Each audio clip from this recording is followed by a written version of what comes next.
Chapter 524. Could it be that Yu was back? The two of them looked at each other. Then, they heard the sound of footsteps outside the door. Then, they heard Yu's cheerful footsteps and an innocent and romantic voice. "Stupid mommy, Yu is back." Bam! The little bun seemed to have turned on the lights in the living room. Then, he made a sound of surprise and ran upstairs to look for her. Mommy, Muyaja's eyes twitched. Why didn't this rascal come back earlier or later? Why did he come back at such an unlucky time? Yun Shishir was also very embarrassed.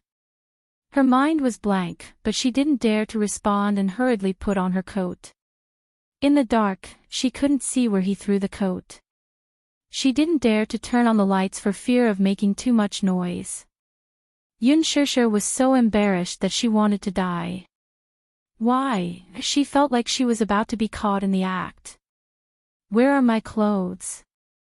Yun Shishir used the opportunity when the little bun went upstairs to look for her clothes. In a hurry, she pushed Muyaja away. However, perhaps because she was too flustered, she didn't bother to turn on the lights. In the dark, she stumbled and bumped into Muyaja's chin. Ugh, the two of them were caught off guard, and their bodies collided. Muyaja was in pain, so he didn't stabilize himself and fell backward. Yun Shishir's straps got caught on Muyaja's shirt button, and she fell down with her body against his. With a dull thud, the two of them fell to the ground.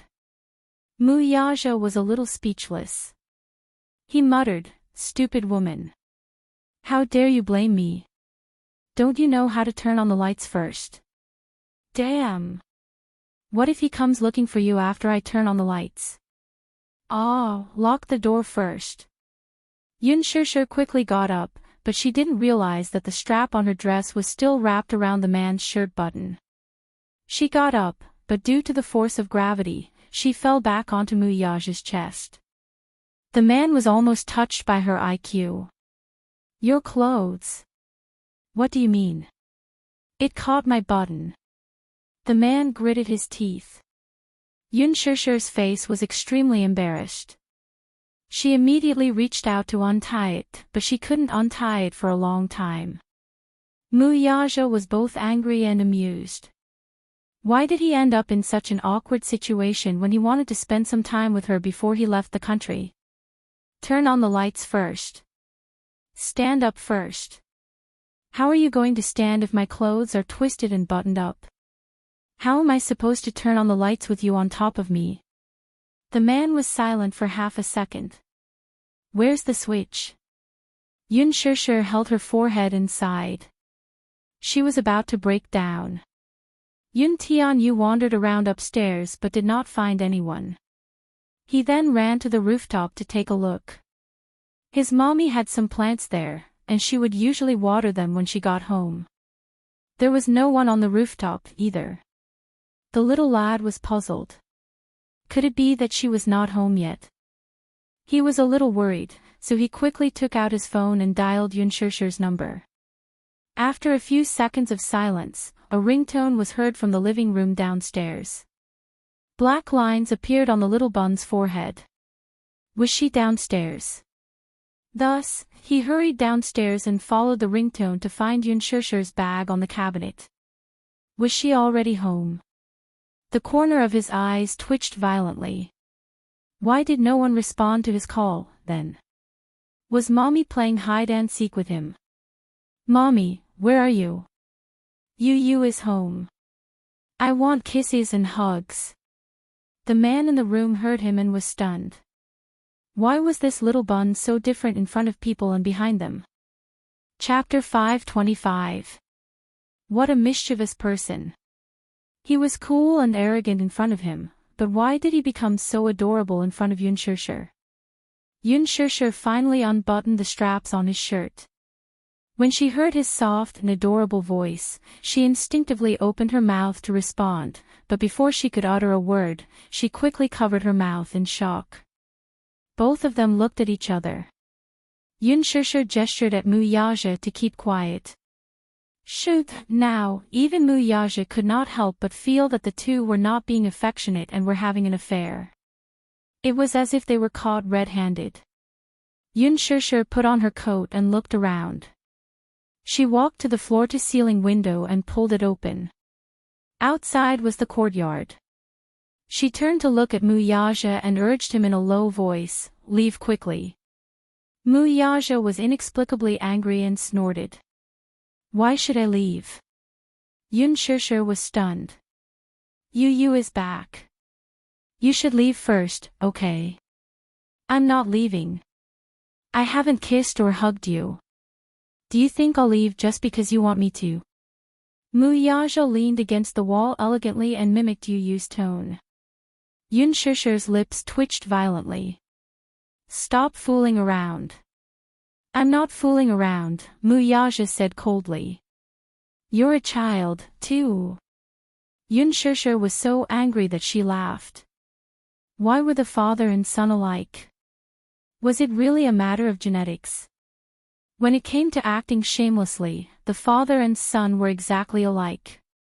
Outside the door, Yun Tianyu took a stroll in the bathroom and saw that the light was on through the crack of the door. Yun Shishir had washed her hands when she came back and forgot to turn off the light. The little bun thought that she was bathing inside, so he leaned against the door and asked softly, "Mommy, are you bathing inside?" There was no response for a while. Then, "Mommy, I'm coming in." Little Munchkin covered his eyes and carefully turned the doorknob to enter.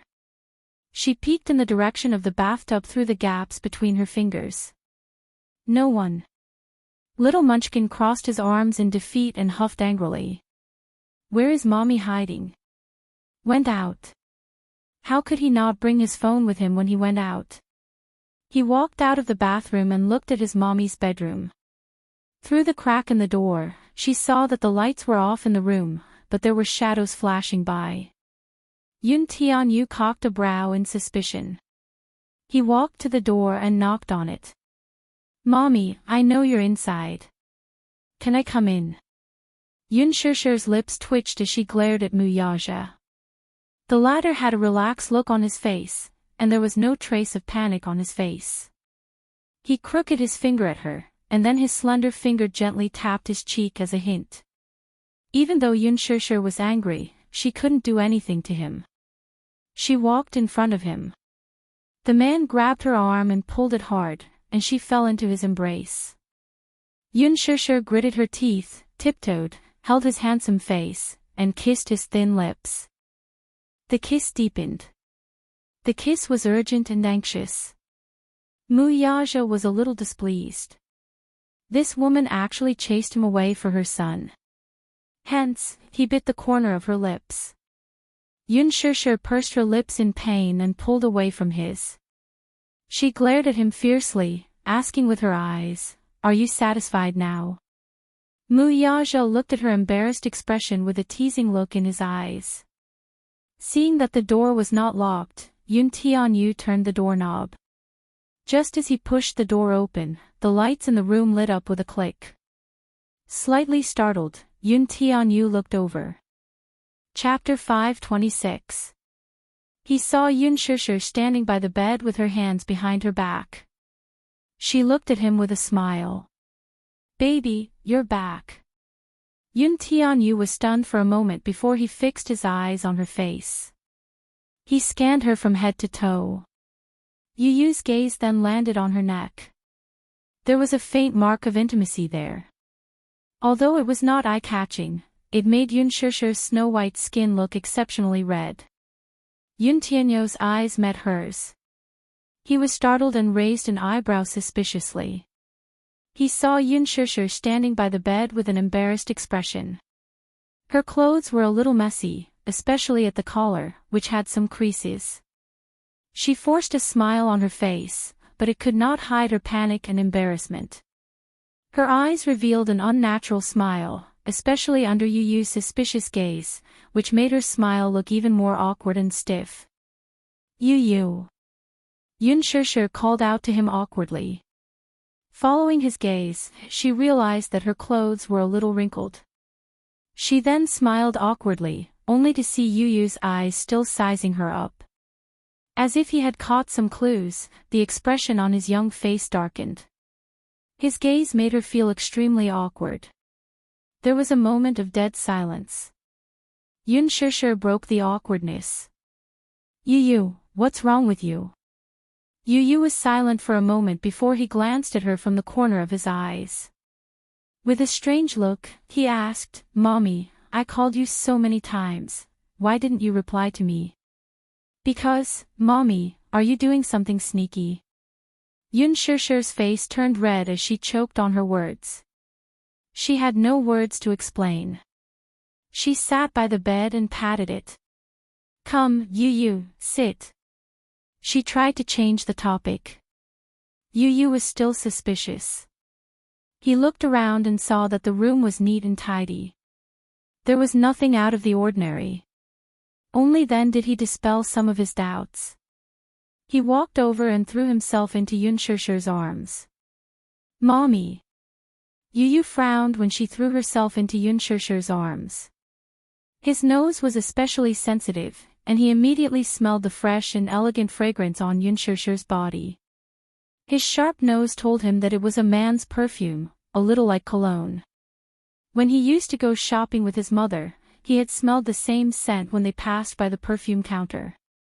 Yu Yu's heart skipped a beat. She felt that this fragrance was strangely familiar. Muyaja. He was here. Yun Shishir lowered her head and held his smiling face. She kissed him on both cheeks and intimately rubbed the tip of his nose. However, she saw that his expression was a little strange. Yu Yu. What's wrong? Mommy's body smells like perfume. Yu Yu looked at her with a pout and didn't mince his words. Yun Shishir stuttered awkwardly. That's Mommy's perfume. Nonsense. Mommy's body smells good. She never wears perfume. Yu Yu mercilessly exposed her lie. Yun Shishir's expression froze. Was this child usually so observant?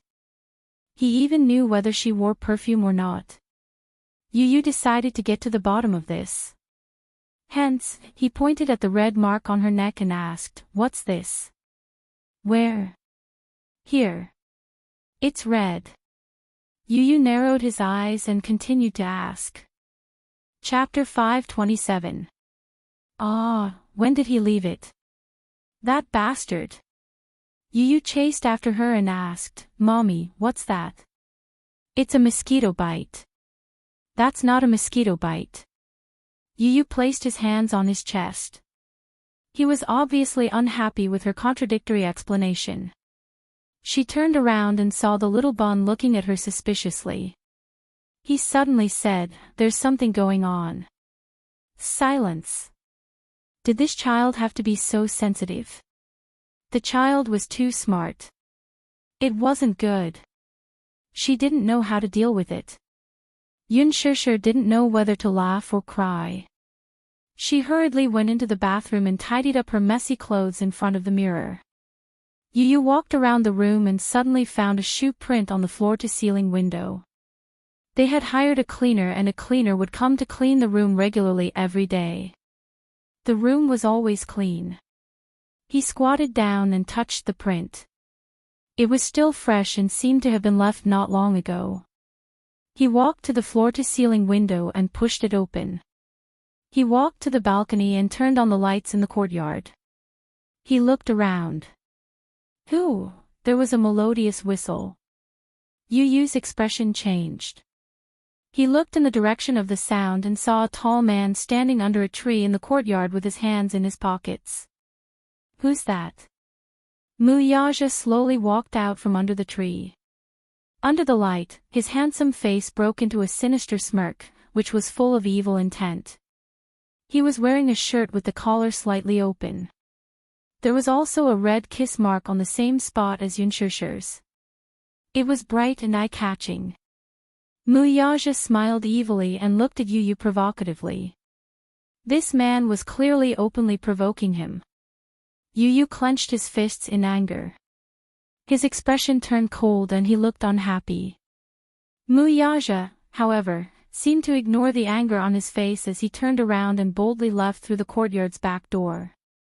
When Yun Shusha returned to the room, she saw Yun Tianyu standing on the balcony outside the window.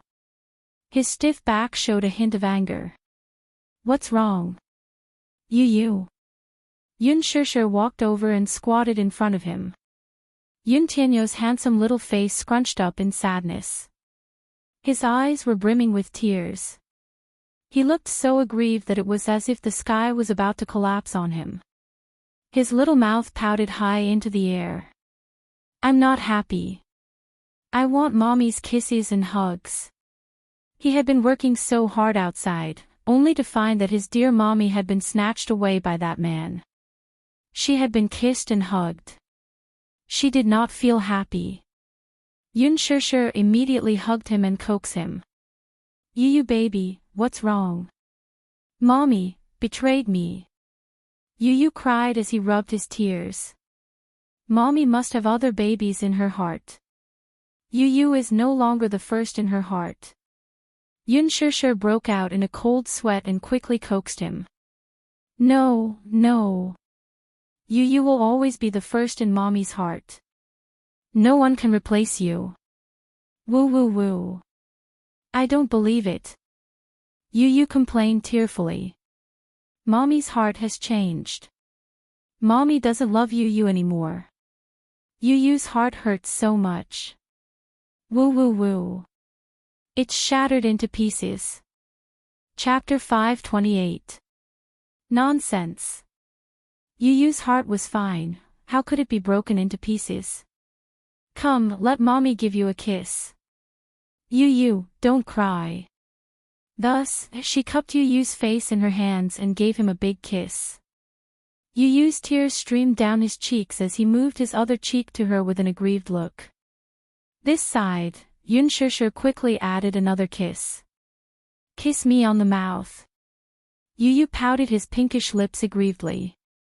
Yun Shusha did not know whether to laugh or cry as she gave him a light peck on the lips. Mwah. Yu was finally satisfied and stopped crying. The child's face was really like the weather in June, it could change at any moment. He was complaining about her tearfully earlier, but after a few kisses, his tears turned into smiles as he hugged her shoulders. Yu cursed inwardly, "Muyaja, how dare you snatch mommy from me? Just you wait." The little lad returned to the study room, locked the door, and sat in front of the desk. He turned on the computer system and the remote control. The bookcase slowly opened to reveal a large screen wall. He opened the system interface and typed furiously on the keyboard. The interface soon showed the city's transportation system. Lee Hamlin had previously mentioned to him that Dishing Financial Group had an important acquisition project. Tonight's flight was flying directly to London, England. They were probably on their way to the private airport now. Yun Tianyu propped his head on his hands as his pink lips curled into a devilish smile. He stared at the screen and keyed in a series of commands. He successfully hacked into the system. 10 seconds later, he looked at the crisscrossing route system on the screen with a satisfied look on his face. He quickly glanced at it, and the 10 routes to the Mu Group's private airport appeared in his mind. He sneered and entered another command. He hit the enter key, and the dozens of routes on the screen turned red. "Muyaja, you want to play with me? Naive." Honk, honk, honk, beep, beep, beep. On the Hawaiian elevated highway, the sound of horns and car horns rose and fell one after another, piercing one's eardrums, causing one to be unable to help but feel depressed. Looking from afar, the dense tail lights of cars on the highway, which was tens of kilometers long, made one's scalp tingle. "Chairman Mu, there seems to be a traffic jam ahead." The driver turned around and asked anxiously. Muyaja was originally staring at the screen of his laptop and browsing through his emails. Hearing this, he raised his head. Unknowingly, the cars outside the window were packed together, making it difficult to move. "What happened?" "There's a traffic jam, didn't I tell you to avoid the traffic?" Chairman Mu, this road has never been blocked before. It's the fastest route to the airport. The driver defended himself. It seems that there's something wrong with the signal in front. Signal malfunction. Yes. It seems that the signal lights on the outer ring line are malfunctioning, so there's a traffic jam. Damn it. Muyaja raised his wrist to look at the time. There was not much time left before tonight's final flight. If he missed tonight's flight, if they missed the flight, they would have to submit a new application for the private flight route. If that happened, they would not be able to make it in time for tomorrow's acquisition. It was not rush hour at all. Besides, the capital's traffic system had always been very stable. Why would the signal malfunction for no reason? The traffic police hurried over to unblock the traffic jam. They were in a terrible fix. Chapter 529. Muyaja sped all the way to the airport and almost missed the flight. Just as he was about to board the plane, his phone rang. Muyaja picked up the call. The little lad's devilish yet childish voice came from the other end. Muyaja, this is what you get for openly provoking me. Muyaja was stunned. Did you do all this? The man's handsome brows arched in disbelief. How could such a huge city's transportation system be so easily hacked by a 7-year-old child? If the Minister of Transportation knew that the culprit behind the system's paralysis was a 7-year-old boy, how would he feel? Who else do you think I did it? In the study room, Yun Tianyu had his earpiece on as he fiddled with the 17th order Rubik's Cube. His lips curled into a playful smile. I'm really sorry for almost delaying your flight. I just wanted to see if you had the ability to catch the last flight. Scheming. Extremely scheming. He actually used such a method to tease him. Muyaja was not angry, though. Instead, he was shocked by the boy's ability. To be able to destroy and even paralyze the transportation system in a short period of time, it took an hour for it to return to normal. It was unbelievable that such an ability came from a 6-year-old child. You must be very surprised. Yun Tianyu placed the restored Rubik's Cube on the study table. With his hands clasped together and his chin under his head, he asked quietly, I heard that you're investigating me. Haven't you been investigating the chairman of Liji Holdings? Muyaja's face instantly tensed up. He had an inexplicable premonition. Muyaja, since you're my daddy, I'll tell you in secret. Yun Tianyu looked at the phone and casually enunciated each word. I'm the chairman of Liji Holdings. You? Muyaja was stunned. The chairman of the world's largest toy supplier, Liji Holdings, was actually him. Yun Tianyu smiled. He could vaguely imagine Muyaja's shocked expression right now. There was no harm in revealing his true identity to him. This identity alone was enough to shock him. However, his identity was definitely not as simple as he had imagined. If he told his father that he was not only the chairman of Liji Holdings, but he was also one of the top executives of Hurricane Group, would his father be scared to death? If he knew that he controlled the entire East Asian arms market, what kind of shocked expression would he have? If he knew that the Hurricane Group's Sky Eye system was developed by him, and if he knew that the toys he designed were used by the Hurricane Group in military equipment, what kind of expression would he have? But he wouldn't let his daddy know about this. He would not let him find out about these secrets. If anyone could find out everything that they wanted to, wouldn't he lose a lot of face? This was his secret. Yun Tianyu's pink lips lightly pursed as he leisurely said, Muyaja, your son isn't as simple as you think. Muyaja raised his eyebrows slightly. He felt that this little fellow was far beyond his imagination. Does your mommy know about this? She doesn't, and I won't let her know, either. Yun Tianyu said. Muyaja, there's something I want you to know. Before you chase after my mommy, can you deal with that fiancé of yours first? Yun Tianyu coldly asked. Chapter 530. Don't tell me that you don't know Mu Wanru's background. You should have known what kind of person she is. I know. Yun Tianyu was stunned. Then, why haven't you made a move yet? You don't have to interfere in this matter. Mu Yaja did not know where this little bun had gotten this information from. While he was surprised, he was also shocked by the boy's formidable means. No matter what, he did not wish for Yun Tianyu to interfere in this matter. This was what he should do as a man. Naturally, he would not let his son step in. Yun Tianyu snorted. I can't be bothered either. Anyway, so what if he exposed Mu Wanru?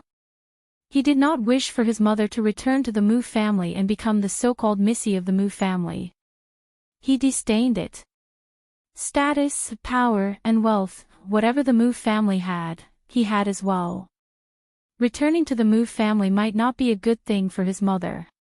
It was not that he had not met Grandpa Mu before, but he did not like him from the very beginning.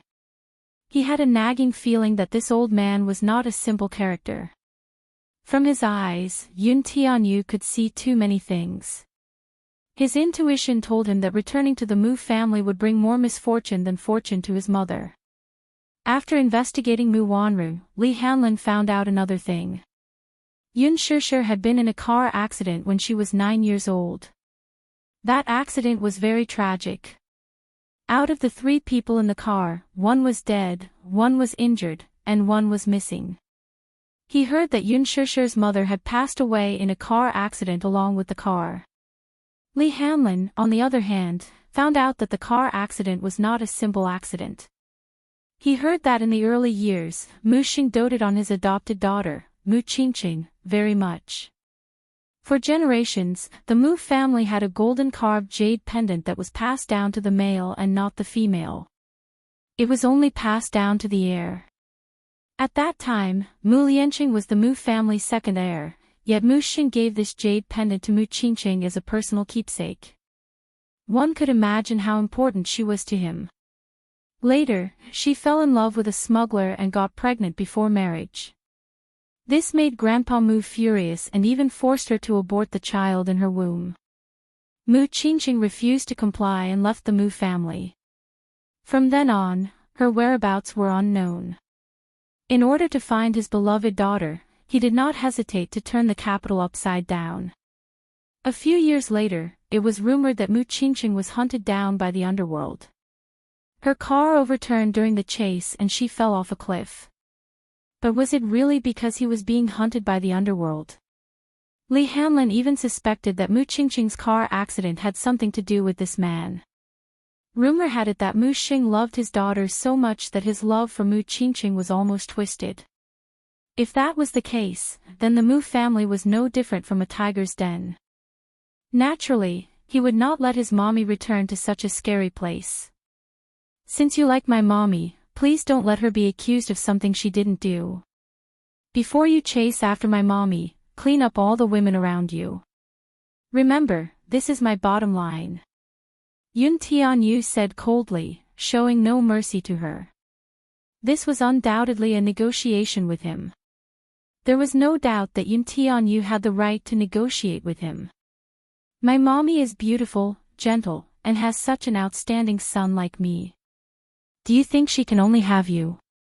He felt disgusted at the thought of what Mu Wanru had done to bully his mommy. Chapter 531. However, if Mu Wanru did not know the immensity of heaven and earth and came knocking on his door again and again, he did not mind getting rid of her personally. He did not want her to be an eyesore. Mu Yaja did not know how far his investigation had progressed. However, he kept Mu Wanru alive because he had his own plans. Similarly, at least for now, he would not let Yun Shishir return to the Mu family. He was stingy with his explanation and only said, "Don't worry, I'll handle it well." Mu Yaja, don't let your son down. Yun Tianyu raised a brow, satisfied with his reply. After hanging up the phone, Yun Tianyu walked out of the study room. Yun Shishir had already prepared dinner for him. Yun Shishir, who had no idea what had just happened, saw the little lad walk out of the study room and immediately called out, Yu, come and have dinner. Okay. It was rare for Yun Shushu to cook, and Yu was extremely touched. When he walked to the dining table and saw the 2 bowls of instant noodles on it, Yu's face darkened and the corner of his mouth twitched. What is this? Noodles, Yun Shushu answered in embarrassment. What's that charred lump on the noodles?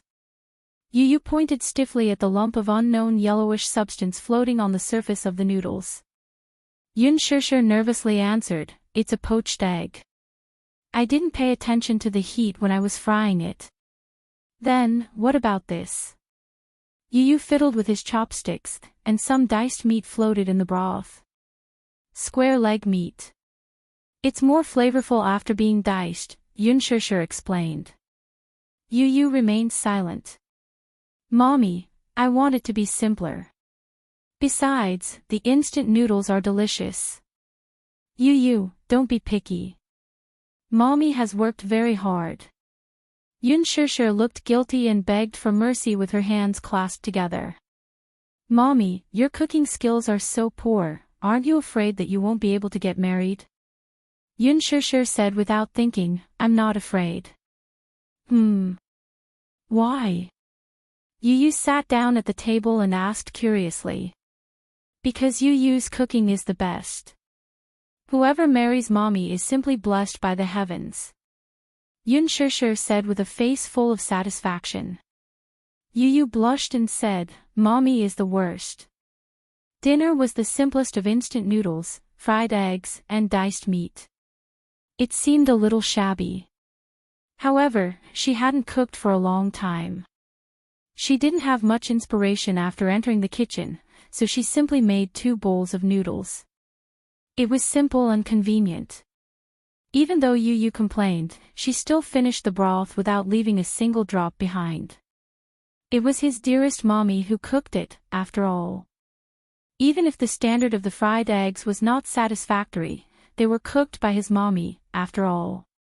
He would not be picky about it. Yun Shushu felt a little guilty. Yu, isn't Mommy too irresponsible? I cooked instant noodles for you to eat. Yu said faintly, Mommy still has self-awareness, right? Yun Shushu was silent.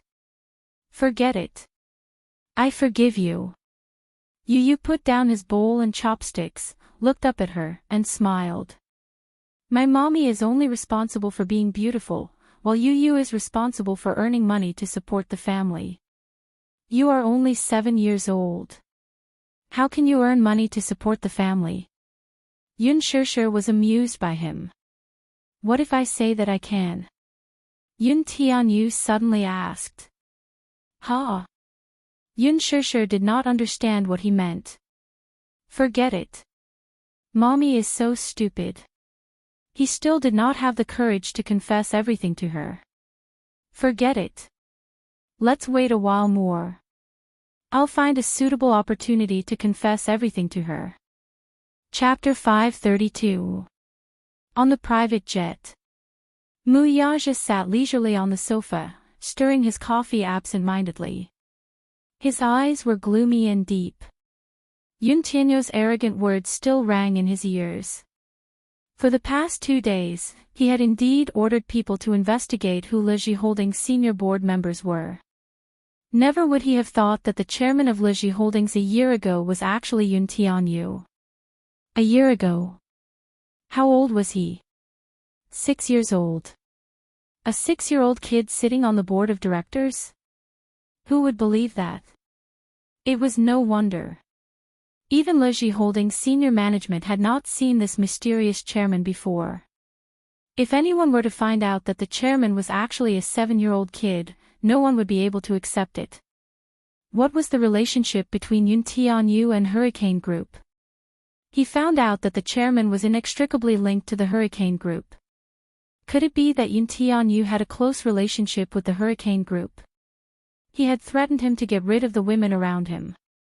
Yun Tianyu had specifically emphasized Mu Wanru. Could it be that he had already found out about Mu Wanru's background? Mu Yaja slowly put down his coffee cup with a frown. He had indeed found out about Mu Wanru's identity long ago. 15 years ago, when Mu Xing brought Mu Wanru back to the Mu family, he did not suspect her identity because of the token she had given him.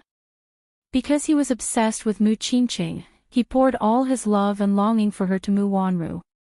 Grandpa Mu's love for her aroused Mu Lianqing's suspicions, and he proposed to do a paternity test for Mu Wanru. Mu Xing also seriously scrutinized Mu Wanru's facial features. Indeed, there was a huge difference between her and Mu Qingqing. There was no trace of Mu Qingqing in her eyes. He was also a little apprehensive about whether she was Mu Qingqing's real daughter. However, when the paternity test results were released, everyone was convinced that the possibility of her being the daughter of Mu Wanru's parents was higher. However, as Mu Wanru became an adult, even Grandpa Mu had many doubts about her identity. She didn't look like her at all. Regardless of appearance or temperament, they were completely different. Mu Xing was also suspicious of her. Although her appearance was beautiful and delicate, she didn't look like that woman's at all, which aroused his suspicion. Hence, Grandpa Mu secretly ordered someone to take her hair for a DNA test. In the end, there was still no problem. Mu Yaja was suspicious and secretly investigated, only to find out that Mu Wanru had secretly bribed the people in the genetics department in the hospital to change the DNA test results. Because of this, the old man was convinced. However, the real DNA report had been secretly destroyed by Mu Wanru. Mu Yaja was suspicious. Since she was not the real Mu Qingqing's daughter, then what was the matter with the DNA report from 15 years ago? Could it be that someone had secretly snuck in? He followed these clues and investigated further. Soon, he found out the identity of Mu Wanru. The paternity report from 15 years ago was also secretly tampered with. It was just that no one knew who had tampered with it. Mu Wanru's identity was fake, but the evidence was conclusive. However, Mu Yaja did not make it public immediately. At that time, he did not care whether his fiancée was real or fake. Chapter 533. As the rightful future head of the Mu family, his marriage had always been decided by the family. At that time, he could not even control his own marriage. He accepted it without resistance. Alas, when it came to Mu Wanru, he could not even lay a finger on her. Hence, on the eve of their engagement, he announced to Mu Wanru that she was infertile when he did a health checkup for her.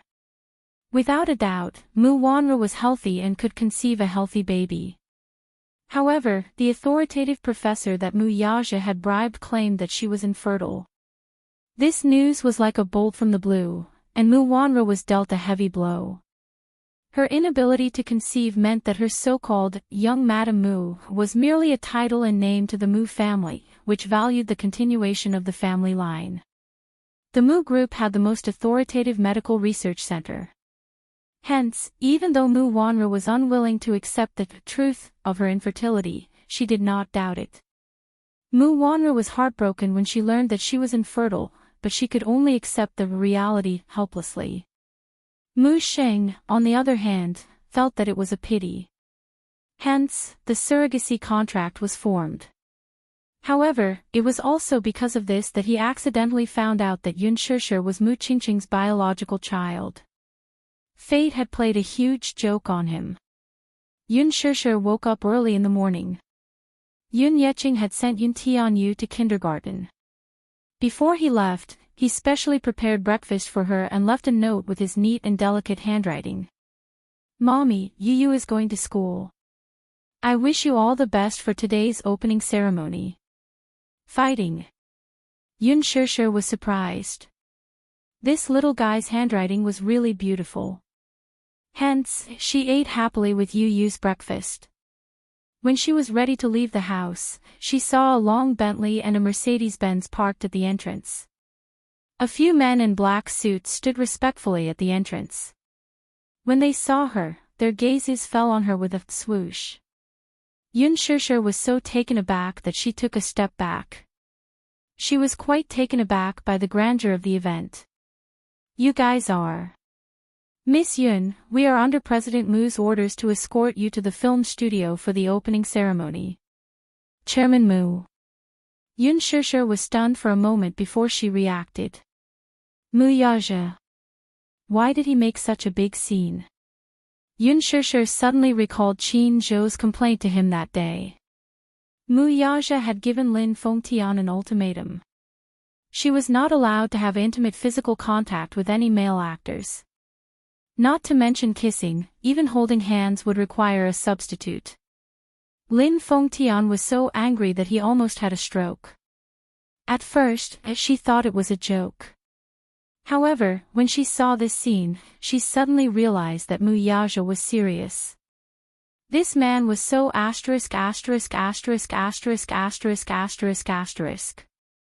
such a perverted possessiveness. He had already flown directly to London, England, but he still sent a group of bodyguards and the film crew to monitor her. If Lin Fengtian knew about this, he would probably vomit blood from anger. The man in the suit did not say much. He opened the car door and gestured for her to get in. Yun Shishir laughed dryly. You don't have to make such a big scene, right?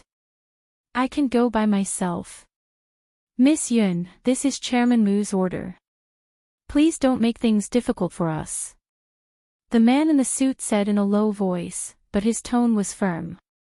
Yun Shishir walked over with an unnatural expression and got into the car. Chapter 534.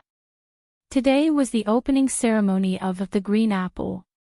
The venue was Guichang Film and Television Base, and all the staff of the production team were waiting there early in the morning. The opening ceremony was very grand, and there were many superstars gathered. The huge production team, from editing, makeup, lighting, art, and directing team, was one of the best in the country. The cast was also very luxurious. Apart from Gu Xingze, Yan Bingqing, Yang Mi, Li Zhouxian, and Song Tianyang, even the few supporting actors who did not have many scenes were all C-listers in the industry. It was obvious that the main cast was very star-studded. In comparison, Yun Shishir, a newcomer who had just signed with Huanyu, was able to join such a production team, which made many people envious. In order to make it in time for the opening ceremony, Gu Xingze flew back from Paris overnight. When his nanny van slowly drove into the film studio, the reporters, who had been waiting for a long time, immediately swarmed forward and surrounded the car. At the same time, many sightseeing fans who had been hiding in the parking lot all night also came out. They chased after the nanny van all the way and shouted their support lines like crazy. Xingze, Xingze. I'm Wang Xingyao. Xingze, Xingze, love you, love you. Aw. Xingze. So handsome, so handsome. Sob, sob, sob, I finally see Xingze in person. Cries, ear-piercing screams, and excited support. The sudden situation at the scene caught everyone off guard. The spotlights were flashing non-stop. The chaotic scene was very upsetting. Dozens of microphones were stretched high in front of the van door, and the crowd was crowded. Everyone wanted to interview the superstar first before the opening ceremony. Gu Xingze's words were enough to make the headlines in the entertainment industry. The media reporters sharpened their heads and blocked the entrance of the van. They were secretly competing with each other, pushing and shoving. Unlike Gu Xingze, when the nanny van of another supporting role in the production team stopped at the parking lot, no reporters came forward to block the door. Her cold and cheerless appearance was worlds apart from Gu Xingze's situation. Other stars lacked exposure, so they did not hesitate to hype themselves up to get exposure. However, Gu Xingze did not lack exposure at all. Wherever he went, in the car, Gu Xingze was wearing sunglasses and a mask. He was looking at the crowd outside the window with a gloomy face. He was sitting motionlessly in the car, listening to the demo album with headphones in his ears. The assistant beside him was so anxious that he was sweating profusely. He quickly contacted the security personnel of the film crew. Yes, the parking lot is here. It's all paparazzi. Did you clear the area or not? The interviews will be held after the opening ceremony. Xingzhe won't be accepting any interviews now. Yes. Quickly come and maintain order. After hanging up the phone, everyone in the car quietly waited for rescue. The driver looked at the bustling scene outside the window and couldn't help but sigh. These paparazzi are really going all out just to get a headline. Today is the opening ceremony of The Green Apple. These paparazzi booked the entire hotel 2 days ago so that they could interview Xingzhe first, the assistant said helplessly. Didn't the production team arrange an interview for Xingzhe? Chapter 535. The assistant sneered and explained, the interview script was prepared by the production team in advance. The reporters can't ask whatever they want. Soon, the security guards of the production team rushed over and began to clear the scene. These media reporters were unwilling to give up. After a few words, they got entangled with the security guards. Accompanied by the occasional shouting and shoving, the crowd pushed and shoved. A few obsessive fans blended into the crowd and clung to the car door crazily, banging on the car window excitedly. Screams rose and fell. Xingzhe. Ah, Xingzhe.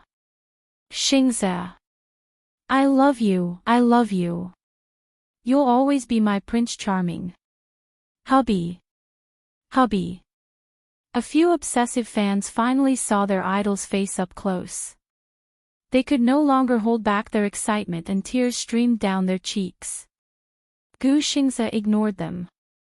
The assistant was stunned and speechless. F***ck. Must they be so crazy? Do these people have any integrity?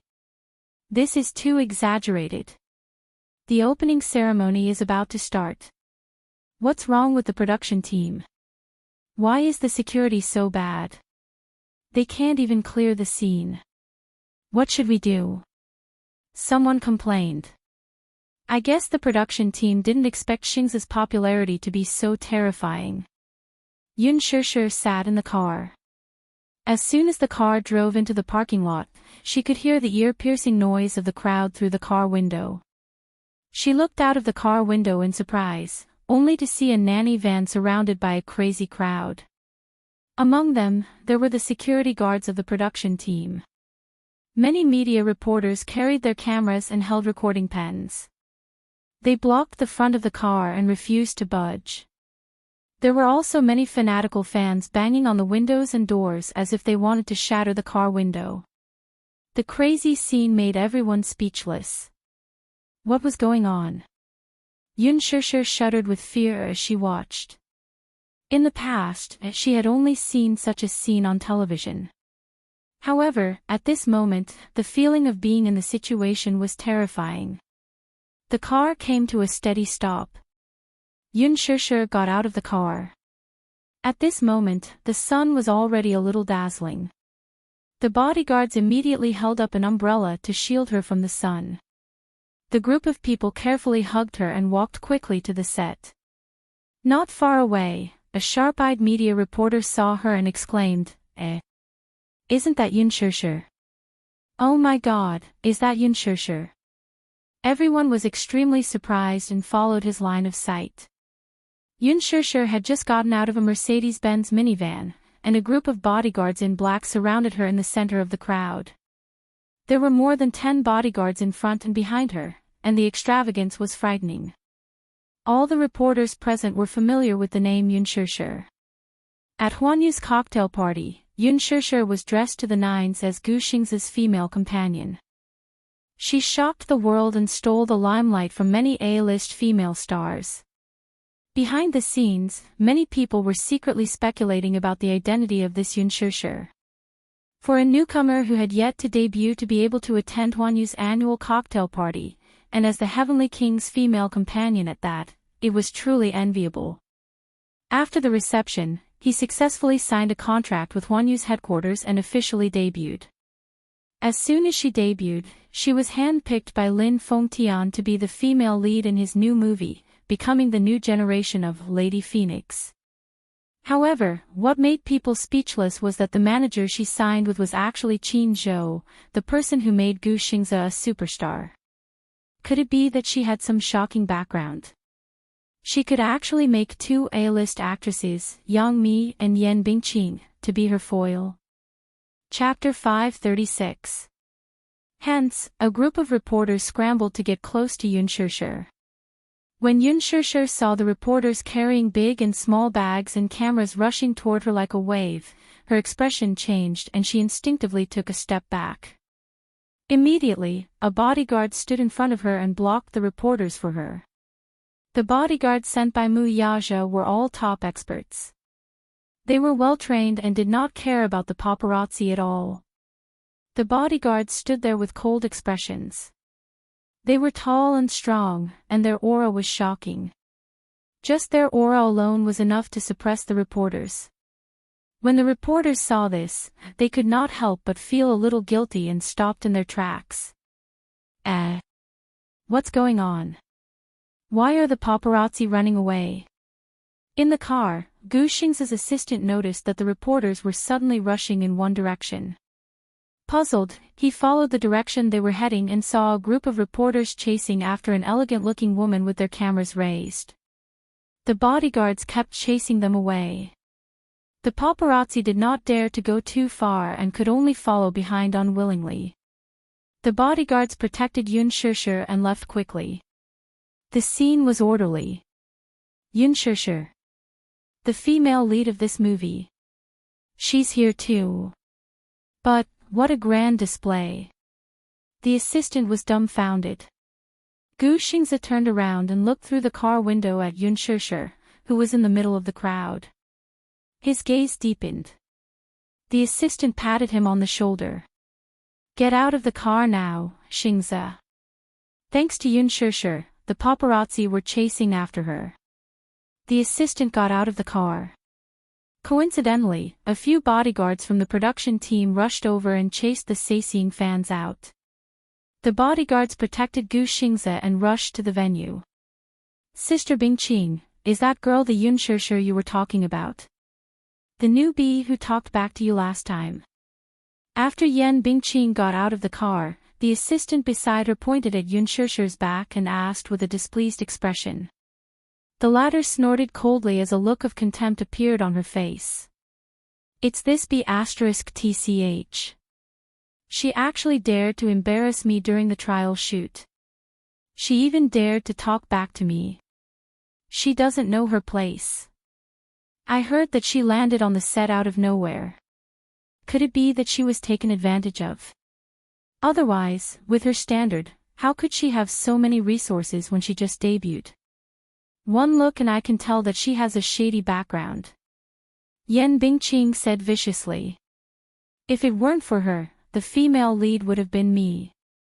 The assistant quickly agreed. That's right. Sister Bingqing, when the time comes to join the crew, show her who's boss. Don't think that you can steal the limelight just because you're the female lead. Humph, there's no need to rush. Yan Bingqing was still rational and waved her hand. Let's talk about this later and see how she performs. If she doesn't know her place and wants to fight with me, I don't mind teaching her a lesson.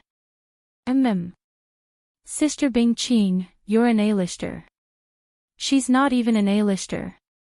Who knows if this movie will become famous after spending so many resources on her. Who knows, she might become the poison of the box office in the end. That would be interesting. Alright, the opening ceremony is about to start. The media is already here. Let's hurry over, Yan Bingqing instructed and the assistant immediately followed behind. At the venue of the opening ceremony, the entire crew of more than 100 people had been waiting for a long time. Chapter 537. The main cast and crew were all present. Yun Shishir was surprised to find that June Mo was also present. She immediately walked over and greeted her with a smile. June Mo, you're here too. June Mo smiled at her. Yes. Qin Zhou rushed me over to play a cameo role. What role? The name in the drama is Su Chi. Junmo thought for a moment and said, I worked overnight on the script, so I'm not very familiar with the character. I think I have a scene with your character. Su Chi is Yin Xiaochuan's first love in the drama. However, it's a male character. Yun Shishir suddenly broke out in cold sweat. She sized Jun Mo up. Indeed, in terms of appearance, Jun Mo was very tall and slender. She had neat short hair and a handsome face. She was well-dressed and was very suitable for the role of a beautiful young man. However, it was rare for a woman to dress up as a man. Jun Mo's expression did not change. I landed in the production team out of nowhere. Originally, this role had already been decided, but Qin Zhou snatched it from me in order to open up a career for me. At this point, Jun Mo could not help but feel a little guilty. This role was originally set for a new generation of young hunks, but she had snatched it out of nowhere. Moreover, she had even played a role. It was probably infuriating. Yun Shishir understood what she meant. Qin Zhou was hoping that she would develop into an actress. The Green Apple was a very good resource. Many new generation actors were racking their brains to get involved, even if it was just a supporting role with few scenes. Jun Mo might be able to attract countless fans with this role. Lin Fengtian's movie focused on youth and was very popular among young people. Young people were the largest consumer group in the movie market. Moreover, the character of Su Chi was very popular. It was no wonder that so many young hunks were lining up to get this role. In the original novel, this character's popularity was second only to Yin Dongyu's. Even Li Jiuxian did not manage to get this role because his facial features did not match the image in Lin Fengtian's mind. Handsome, gentle, devoted, and sunny, he fit the image of a Prince Charming in the hearts of many girls. In the script, he had many touching scenes with Yin Xiaochuan. Regardless of gender, Jun Mo was very suitable for this role. Jun Mo smiled and said, I heard that there's a kissing scene between Yin Xiaochuan and Su Chi in the script. Sure, you don't mind giving me your first screen kiss, do you? Yun Shishir's face immediately turned red. She pursed her lips and smiled shyly. Jun Mo was touched by her pure smile and couldn't help but reach out to stroke her head. Alright, I was just teasing you. Don't take it seriously. Jun Mo, I realize that you're quite a boyfriend. Jun Mo was taken aback. Then, she smiled and said, how about I be your boyfriend? She leaned over and inched closer to her. Her expression was so gentle that one couldn't help but sink into it. Yun Shishir was in a daze as she stared at the woman's approaching face. Her heart started to beat wildly. Jun Mo looked at her reddening face with interest and couldn't help but chuckle. Sure, you're so cute. Don't tease me. Behind them, Qin Zhou walked over and glared at the two of them. The opening ceremony is about to begin. Hurry up and stand in line. Chapter 538. The opening ceremony officially began. First, the director and executive producer went on stage to speak to the media. Following that, the representatives from the various departments of the production team went on stage to offer incense. Finally, as one of the two main leads, Yun Shishir, who was Gu Xingze, naturally had to go on stage to offer incense. Yun Shishir and Gu Xingze went on stage face to face and the media erupted in cheers. The appearance of the two main leads was undoubtedly the climax of the opening ceremony. Youth movies were very strict about the looks of the main leads. Yun Shishir and Gu Xingze were the epitome of reverse aging. One was 24 years old and the other was 28 years old. When they stood together, they were the perfect match for the male and female leads in the original novel. Yun Shishir had specially chosen a snow-white dress today, which accentuated her well-proportioned figure. Her luscious black hair cascaded down her shoulders like satin, and her porcelain-like face was pure and elegant. Gu Xingze wore a snow-white shirt and black slim pants. His simple outfit exuded a youthful aura. His delicate facial features were youthful and handsome. His skin was fair and clear, and his eyes were clear. Therefore, even though he was 28 years old, he did not feel out of place when he played In Dong-yu from high school to university. When the two of them stood together, there was no need for post-production editing. Their good looks seemed to have established the foundation of the movie's box office. The media reporters standing below the stage were all amazed. Rumor had it that Lin Fengtian had a strict eye for talent. He was very precise about the positioning of actors and had a unique eye for choosing actors. At first, they were more or less doubtful about why Yoon Shur was chosen as the female lead. However, looking at the two of them on stage, they could only feel the beauty of youth and the kindness that time had shown them. It made them jealous. Lin Fengtian had chosen her for a reason. Whether it was in terms of looks or temperament, Yoon Shur was qualified for this role. Compared to the previous female lead candidates, Yen Bingqing, Yang Mi, and Yoon Shur, although they were about the same age, their looks were obvious. Yoon Shur and Gu Xingze looked at each other, then walked to the tribute table and lit up an incense stick. Gu Xingze lowered his head and lit the incense. The two of them bowed together. After offering incense, it was time for the two main actors to interview each other. Hello, Yoon Shur. I'm a reporter from Phoenix Media. Please talk about how you feel about playing the role of In Shachuan. Yoon Shur, who had received on-the-spot training, only needed a few seconds to come up with a draft. She smiled and said, "Thank you for your question. First of all, I am very happy to be able to work with such an excellent team." Director Lin Fengtian was a very responsible and dedicated director who pursued perfection in his film career. The atmosphere on the set of The Green Apple was very good. He felt very honored to be able to work with so many outstanding friends. I liked the script of The Green Apple very much. I've read the original novel before. The character of In Shachuan is brimming with youthfulness and dares to love and hate. I will try my best to do my best. Finally, please advise me. As soon as he finished speaking, there was a round of applause. Hello, Gu Xingze. Can you also talk about how you feel about acting in this movie? Chapter 539. After a pause, he turned to look at Yoon Shur and slowly said, I'm also very happy to be able to work with Shur. Shur is the In Shachuan in my heart. She's a very talented newcomer and is full of spirit.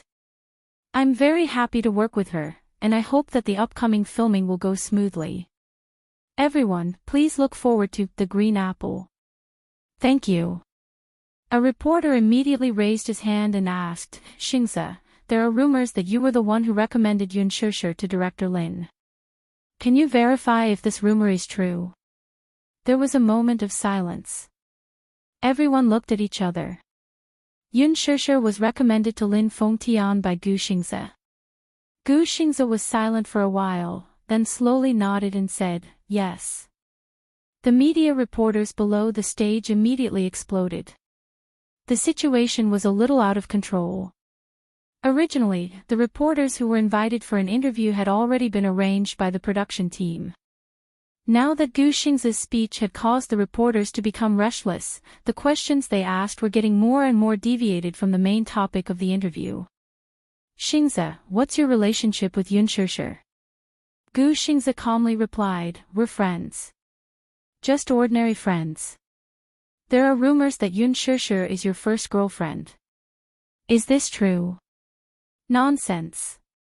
Gu Xingze, what do you think of Yoon Shur, this newcomer actress? Although she's a newcomer, she's full of spirit and very talented. She'll be an excellent actress. Gu Xingze, at Huanyu's annual cocktail party, Yoon Shur was your female companion. May I ask if you invited her?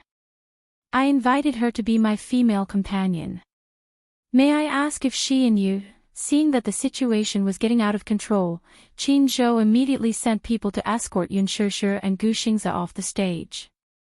The MC went on stage to make a closing speech. and the opening ceremony ended in a hurry. After getting off the stage, Yun Shishir looked a little upset. She was caught off guard by the media's fierce questions and didn't know how to respond several times. If it wasn't for Gu Xing's strong ability to react on the spot, she might have said something wrong.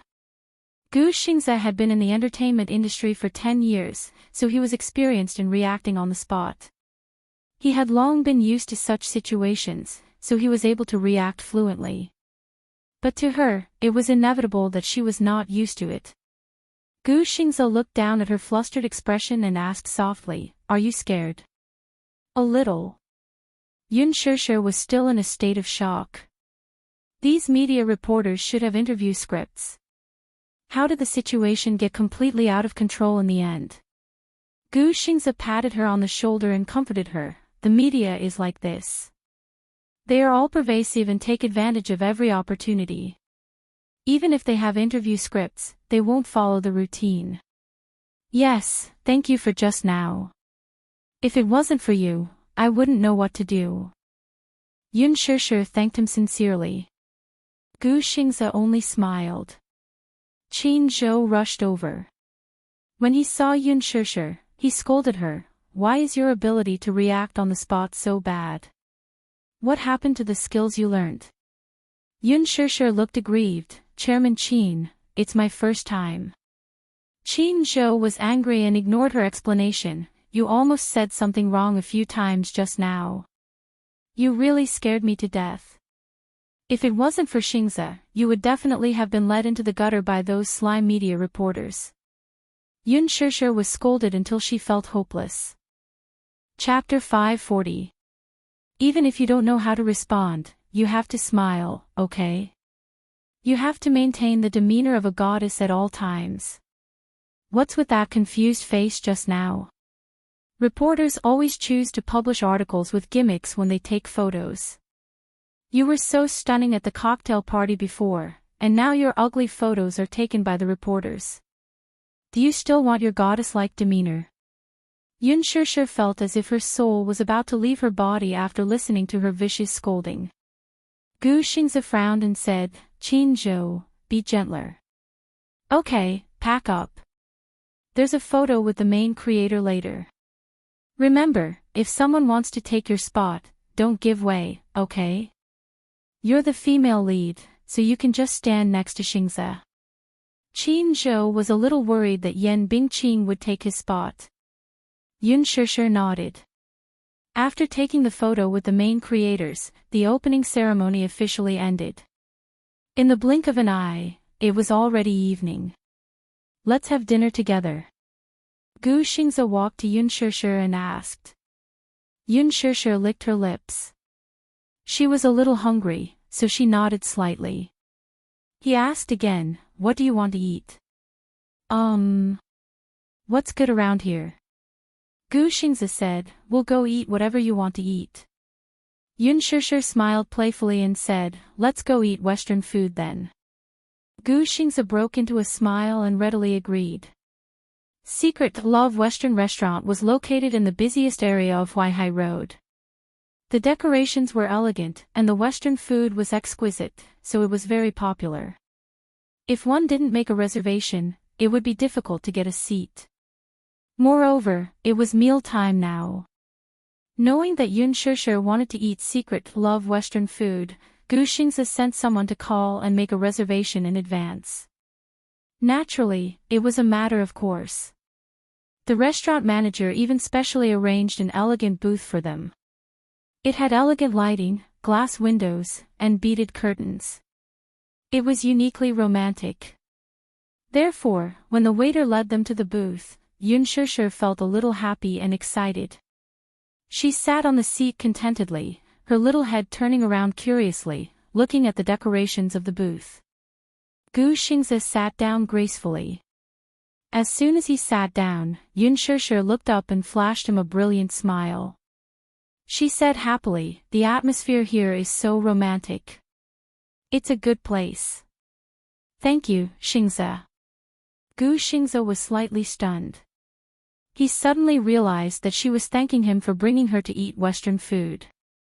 He could not help but frown. He had been sick of Western food since he was a child. To be honest, Western food made with love was delicious, but for his picky taste, it was still average. Originally, he had planned to take her to the French restaurant if she liked Western food. However, seeing how much she longed for this place, he gave up on the idea. Yun Shishir saw him frown and mistakenly thought that she had made him angry. When she thought of how she had called his name so directly, her cheeks turned red. She said softly, "Senior Gu." Gu Xingze raised his eyebrows. Yun Shishir continued to explain, "I don't think I should have called your name directly." "Yes." What?" Gu Xingze calmly picked up the menu on the side and handed it to her. He looked at her deeply and said lightly, "You can call my name." His eyes were gentle for a moment, then returned to their usual calmness. He lowered his head and looked at the menu. Chapter 541. Xingze. Xingze. What a nice name. She recalled what Qin Zhou had said before. It seemed that very few people were qualified enough to call him by his name, but he allowed her to call him that. Did this mean that he treated her as a friend? Yun Shishir pursed her lips and smiled at the thought of this. Western dishes were all the same, but Meat AI Western restaurant's most popular signature dish was the steak. The steak here was quite delicious and had a unique flavor. Gu Xingze ordered some dishes of his own, some snacks, and a medium-rare filet mignon with black pepper. Yun Shishir, on the other hand, was at a loss. Looking at the dazzling array of menu, the mouth-watering steak, spaghetti, delicious snacks, exquisite desserts, and ice cream, she was really a little dazzled. She had never ordered Western food by herself and didn't have her own ideas. She really didn't know what to order. Looking at this and that, which were quite delicious, she was a little hesitant for a moment. Now that her stomach was big, she wanted to greedily order a portion of every dish, but she was afraid that she wouldn't be able to finish it and it would be too wasteful. Thus, she looked at Gu Xingze for help. Gu Xingze took a soft towel and was carefully wiping the cutlery, not noticing her gaze at all. Yun Shishir lowered her head a little dispiritedly and pouted in annoyance. She glanced at the menu carelessly, then looked up and said with a smile, "I'll just order the same as him." Although she didn't know what exactly he ordered, with his taste, the dishes he ordered should be delicious. She still trusted his foresight. The waiter nodded and asked respectfully, "Excuse me, is your filet mignon also medium rare with black pepper sauce?" Yun Shishir nodded. The waiter put away the menu and smiled as he left. Yun Shishir curled her lips in satisfaction and turned around to see Gu Xingze wiping the cutlery for the second time. She didn't know why, but her eyes were deeply attracted to his fair and slender fingers. What a beautiful hand. It was even more beautiful than a woman's hand. His joints were distinct, his fingers were long, and he wore a beautiful pinky ring on his little finger. With such hands, even if they were holding a knife and fork, the image was so beautiful. She suddenly remembered that Qin Zhou had mentioned that he was a serious clean freak. She pursed her lips and imitated him. Taking a napkin from him, she started wiping the cutlery in a serious manner. "Hey! It's Xingze." A sweet voice suddenly broke the silence. Yun Shishir looked up in confusion and saw a gorgeously dressed woman standing by the booth. She was in a long black dress and had exquisite makeup. Beside him was a woman who was also dressed up beautifully. She also looked very noble. The two of them had come to eat together, but they happened to pass by the booth. They didn't expect to meet Gu Xingze here. After all, Gu Xingze rarely dined at such a Western restaurant. Still, amidst her pleasant surprise, the woman shifted her gaze to Yun Shishir. She was secretly puzzled. Who was this lass sitting opposite him? She was dressed like a student and looked obedient. She didn't look like a lady from any family. She seemed to be a commoner. Was she a new actress? Chapter 542. However, even if she was very picky, she still felt that the girl in front of her was unbelievably beautiful. Her skin was fair, her eyes were bright, her lips were red, and her teeth were white. Even without makeup, she was mesmerizing. If such a lovely girl were to be thrown into her circle, many men would fight for her. Gu Xingze nodded at her. Yun Sheshe recognized one of the women at a glance. Although she didn't know her name, the last time she was dining with Mu Yaja, she had barged into the private room with a man. This woman was Yi Minglan. The female companion beside her was also the daughter of a wealthy family in the capital, Huang Na. Both of them were born with a silver spoon in their mouths. They frequented the upper class and were also socialites. Yi Minglan and Gu Xingze weren't close, but they had met before. Their relationship was considered friendly, so she naturally sat beside Gu Xingze. She called for the waiter and ordered some dishes. Yun Sheshe felt a little awkward. Yi Minglan was very friendly, as if she didn't recognize her. She only felt that she looked very familiar. Although she didn't have a good impression of the girl beside Gu Xingze, she still smiled at her. She turned to Gu Xingze and asked, "Xingze, who is this? Why don't you introduce her to us?" "A friend of mine." Gu Xingze spoke calmly but didn't introduce her. On the surface, his attitude was as if she was just an insignificant person. In reality, it was to protect her. Yi Minglan smiled slightly. Although she couldn't figure out her identity, judging by Gu Xingze's attitude, she was probably just an ordinary friend. Although she didn't like her, she still stretched out her hand in a friendly manner and said, "Hello, I'm Yi Minglan. I'm also Xingze's friend. This is my good friend, Huang Na." Yun Sheshe's lips curled into a stiff smile as she shook hands with her friend, feeling very uncomfortable inside. She had been a little shy since she was young, so she was a little afraid of strangers. Now that there were two strangers sitting in her seat, she naturally became a little reserved. Huang Na was a fan of Gu Xingze's, but she did not have much interaction with him. She would occasionally see him from afar at some business cocktail parties. Now that she was in close contact with him, she could tell that he was as handsome and elegant as the rumors made him out to be. At once, she had a 200% favorable impression of him and was very tempted. However, she was aware of her own limitations. A man like him could at most be seen from afar. If one really wanted to get close to him, it would be harder than ascending to the heavens. If it wasn't for Yi Minglan, she probably wouldn't have been able to sit in this position. The dishes were served very quickly, and the waiter's attitude was also very respectful. The manager had specifically told him that the guests at this table must be treated with utmost care, and their orders must be prioritized. Yun Sheshe was already very hungry, but when she saw the dishes on the table, she instantly lost her appetite. She faintly had some doubts about Gu Xingze's taste. Before this, she didn't know the meaning of how well done a steak was. She also didn't know what it meant. Before this, she also didn't know that creatures like snails could be used as delicacies.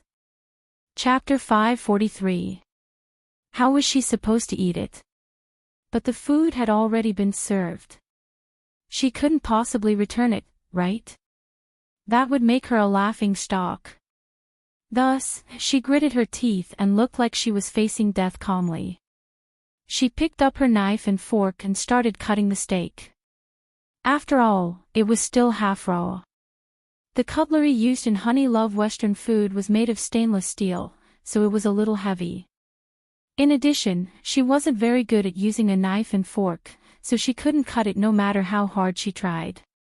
Yun Sheshe frowned in annoyance and suddenly felt a little embarrassed. She raised her head to look at Gu Xingze again and saw him elegantly cutting the steak. Sensing her pleading gaze, he raised his head and saw her pursing her lips and staring at him as if she was silently hinting at something. Gu Xingze secretly laughed.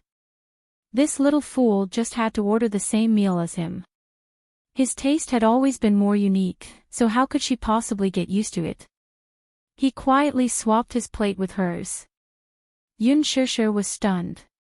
Looking at the steak in her hand that he had already cut, she picked up a piece with her fork and swallowed it with difficulty. She closed her eyes tightly and bit down. It was half raw and she couldn't bite through it. Yun Shishir's mouth pouted. She couldn't spit it out or swallow it. Her expression was really sullen. She was a little regretful. If she had known earlier, she would have ordered it herself.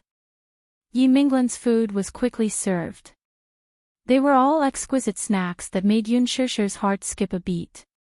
Yi Minglan smiled and chatted with Gu Xingze as she ate. Yun Shishir really wanted to order something else, but she was too embarrassed to interrupt. Thus, she lowered her head and silently swallowed. She really swallowed without chewing. Gu Xingze wasn't very interested to begin with. When he turned his head and saw Yun Shishir's pained expression, he couldn't help but laugh. Thus, he slowly put down his knife and fork and asked, "Would you like to order something else?" Yun Shishir's eyes lit up and she nodded as if she had been granted amnesty. She couldn't stand such food anymore. After that, Gu Xingze ordered a bowl of spaghetti and some desserts for her. Yun Shishir did not have a big appetite. After eating so much food, her stomach was already bulging. Halfway through the meal, Yi Minglan suddenly thought of something. She turned around and asked, "Xingze, today is my birthday. I wonder if you could give me some face and celebrate my birthday with me." Before Gu Xingze could answer, Yi Minglan quickly added, as if she was afraid that he would reject her, "I'm planning to celebrate my birthday at a bar. Many of my friends will be there. Xingze, you won't refuse to give me face, right?" She was indeed a socialite who frequented social cocktail parties. Naturally, she had some skills with her words. With such an appropriate excuse, even if Gu Xingze wanted to refuse, he had no reason to do so. He pondered for a moment and then nodded. When Yi Minglan saw that he had nodded, she was naturally elated. Gu Xingze looked at Yun Shishir and said, "Let's go." "Okay." He stood up elegantly and led Yun Shishir away. Yi Minglan and Huang Na also planned to leave. They called the waiter to settle the bill, but they found out that the bill for this table had already been charged to Gu Xingze's credit card. Chapter 544. Huang Na was surprised. "Oh my God. But I think she has a pure temperament. She seems to be Xingze's type. There was an interview with Gu Xingze in the past. The report said that he liked pure girls with waist-length hair and bright eyes. This woman just so happened to fit his ideal type perfectly. Why do you care who she is? Why do you think I asked Gu Xingze out tonight? It's to create an opportunity for you. Nana, don't let me down." Huang Na teased, "Don't you like Gu Xingze too?" Yi Minglan smiled. "Gu Xingze is a dragon among men, but I only admire him. I have someone in my heart." "Who is it?" Huang Na asked curiously. "Mu Yaja." Yi Minglan snorted. "Young Master Mu. But wasn't he already engaged?" Huang Na was shocked. She suddenly remembered the rumors from before. So what if he's engaged? Mu Wanra can't even give birth to a child. I don't see young Master Mu bringing her around all the time. It's just a marriage arranged by the family. Moreover, so what if he's married? Look at the heads of the Mu family. Which one of them didn't have a harem and a bunch of mistresses? Which lady in the capital doesn't admire him and want to climb up the social ladder wholeheartedly? Huang Na was surprised. "Don't tell me you want to be his mistress." Yi Minglan smiled arrogantly and her lips curled into a disdainful smile. "Mistress? Bah! If I want to be, I'll be the young mistress of the Mu family." Palace Bar was the most expensive bar in the capital. It was also the most high-end bar. It was the golden hour. The metal music was booming and the stage lights were crisscrossing. The atmosphere had reached its climax. This was the bar opened by the crown prince of the Enchanting group in the capital. The people who came in and out of this bar were the rich and famous in the capital, or the popular celebrities. Of course, there were also famous directors and directors. Of course, Gu Xingze often came to this bar. He had a good relationship with some of the musicians here, so he often came to support them. However, he was not like the other young masters who liked to be lively. When he came here, he would often occupy a secluded booth, order a bottle of Hennessy, and enjoy the peace and quiet alone. There were plenty of second-generation rich and second-generation officials coming and going in and out of the imperial palace. Once night fell, the young masters and young ladies of the financial groups would gather here to pass the time. Instead of calling it a bar, it would be more appropriate to call it a bar hall of fame. At this moment, a popular rock singer was standing on the stage. His wild singing resounded as much as he wanted, and the strong rhythm of the music was carefree. In the VIP booth, a ding sound was heard as more than a dozen beer glasses collided with each other. Yeah. Cheers. A handsome man excitedly gulped down his drink. He had obviously drunk too much as his cheeks were flushed. A brown-haired beauty sitting next to him just took a sip and leaned on his shoulder. She waved her hands and said incoherently, "I can't take it anymore." Hee, the crowd made a tacit hiss. It seemed to be a bit disappointing, but it seemed that they didn't intend to let her go. They still pulled her to drink. Chapter 545. The slightly drunk brown-haired beauty was the daughter of the Ye Yuan group. And the handsome man beside her was the big boss of this bar and the young master of the Enchanting group, Su Liang. When Yun Shishir followed Gu Xingze into the bar, she was shocked by the deafening music and covered her ears. At this moment, the atmosphere was at its climax. She stared blankly at the people dancing to the music on the dance floor. Looking at their unrestrained appearance, she couldn't help but feel a little stunned. She rarely came to this kind of place. Although it wasn't as chaotic as she had imagined, she still couldn't get used to it. The crowd was crowded, the music was loud, and the voices were loud. Yun Shishir couldn't help but hold Gu Xingze's hand tightly in the crowded crowd. His hand was a little cold, but it gave her a great sense of security. Feeling her little hand, Gu Xingze lowered his head to look at the helpless person beside him. He got a message from her disgusted eyes. She couldn't get used to it. She didn't even like to come to bars. That's right, she looked like a quiet woman. She probably couldn't get used to this kind of place. Gu Xingze held her hand and raised his eyebrows. You don't like this place? Ah. What did you say? The bar was too noisy, so Yun Shishir couldn't hear clearly.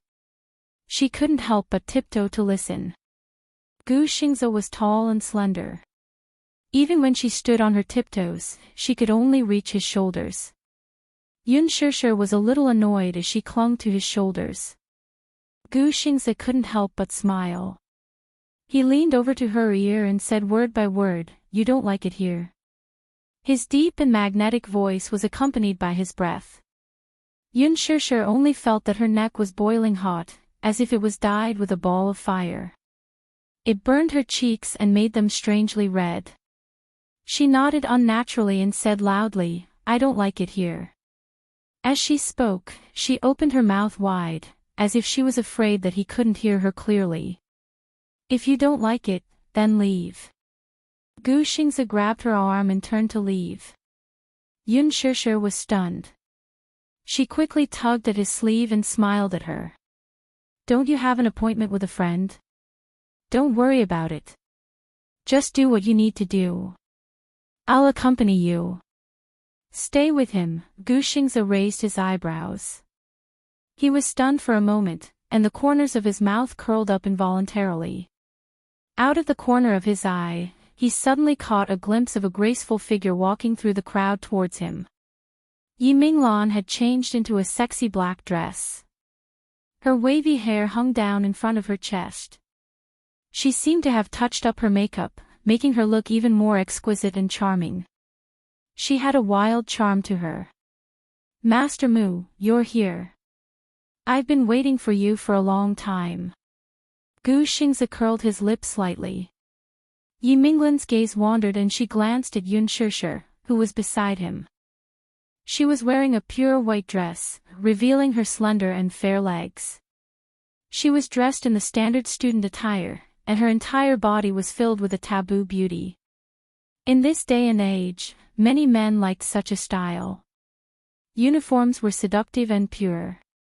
Yun Shishir had dressed up for the opening ceremony, so she looked youthful.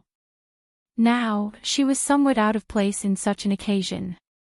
Yi Minglan suddenly felt that she looked familiar. She seemed to have seen her somewhere before, but she couldn't recall where. Chapter 546. Realizing that she was looking at her, Yun Shishir hid behind Gu Xingze uneasily.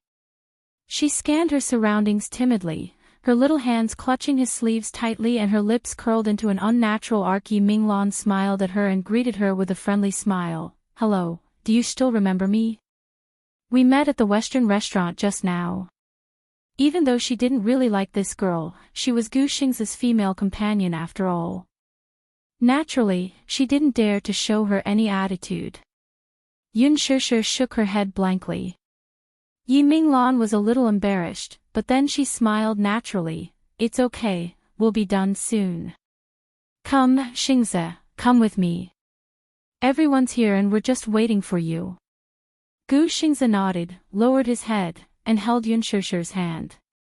They followed the woman to the booth. Yi Minglan ran into the booth first and said excitedly, Hee, I've invited a VIP today. Hurry up and give up your seat. Li Chengze, sit over there. Give up your seat. Li Chengze was a little unhappy.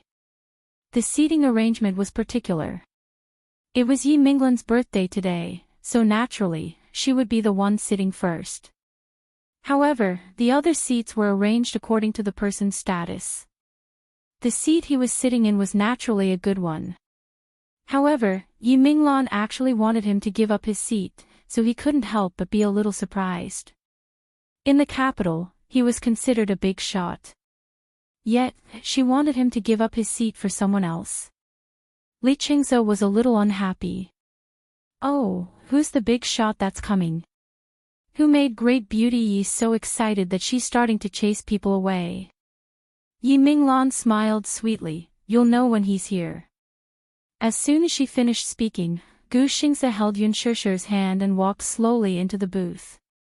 When his face was revealed under the dim light, everyone present could not help but suck in a breath of cold air. Li Chengze choked on a mouthful of smoke and coughed repeatedly. In front of her, the handsome man was wearing a dark red shirt. His every movement was gentlemanly, and his bearing was extraordinary. His facial features were as exquisite as the work of the gods. He had sharp eyebrows and a pair of enchanting phoenix eyes. His eyelashes were long and thick, concealing the charming light in his eyes.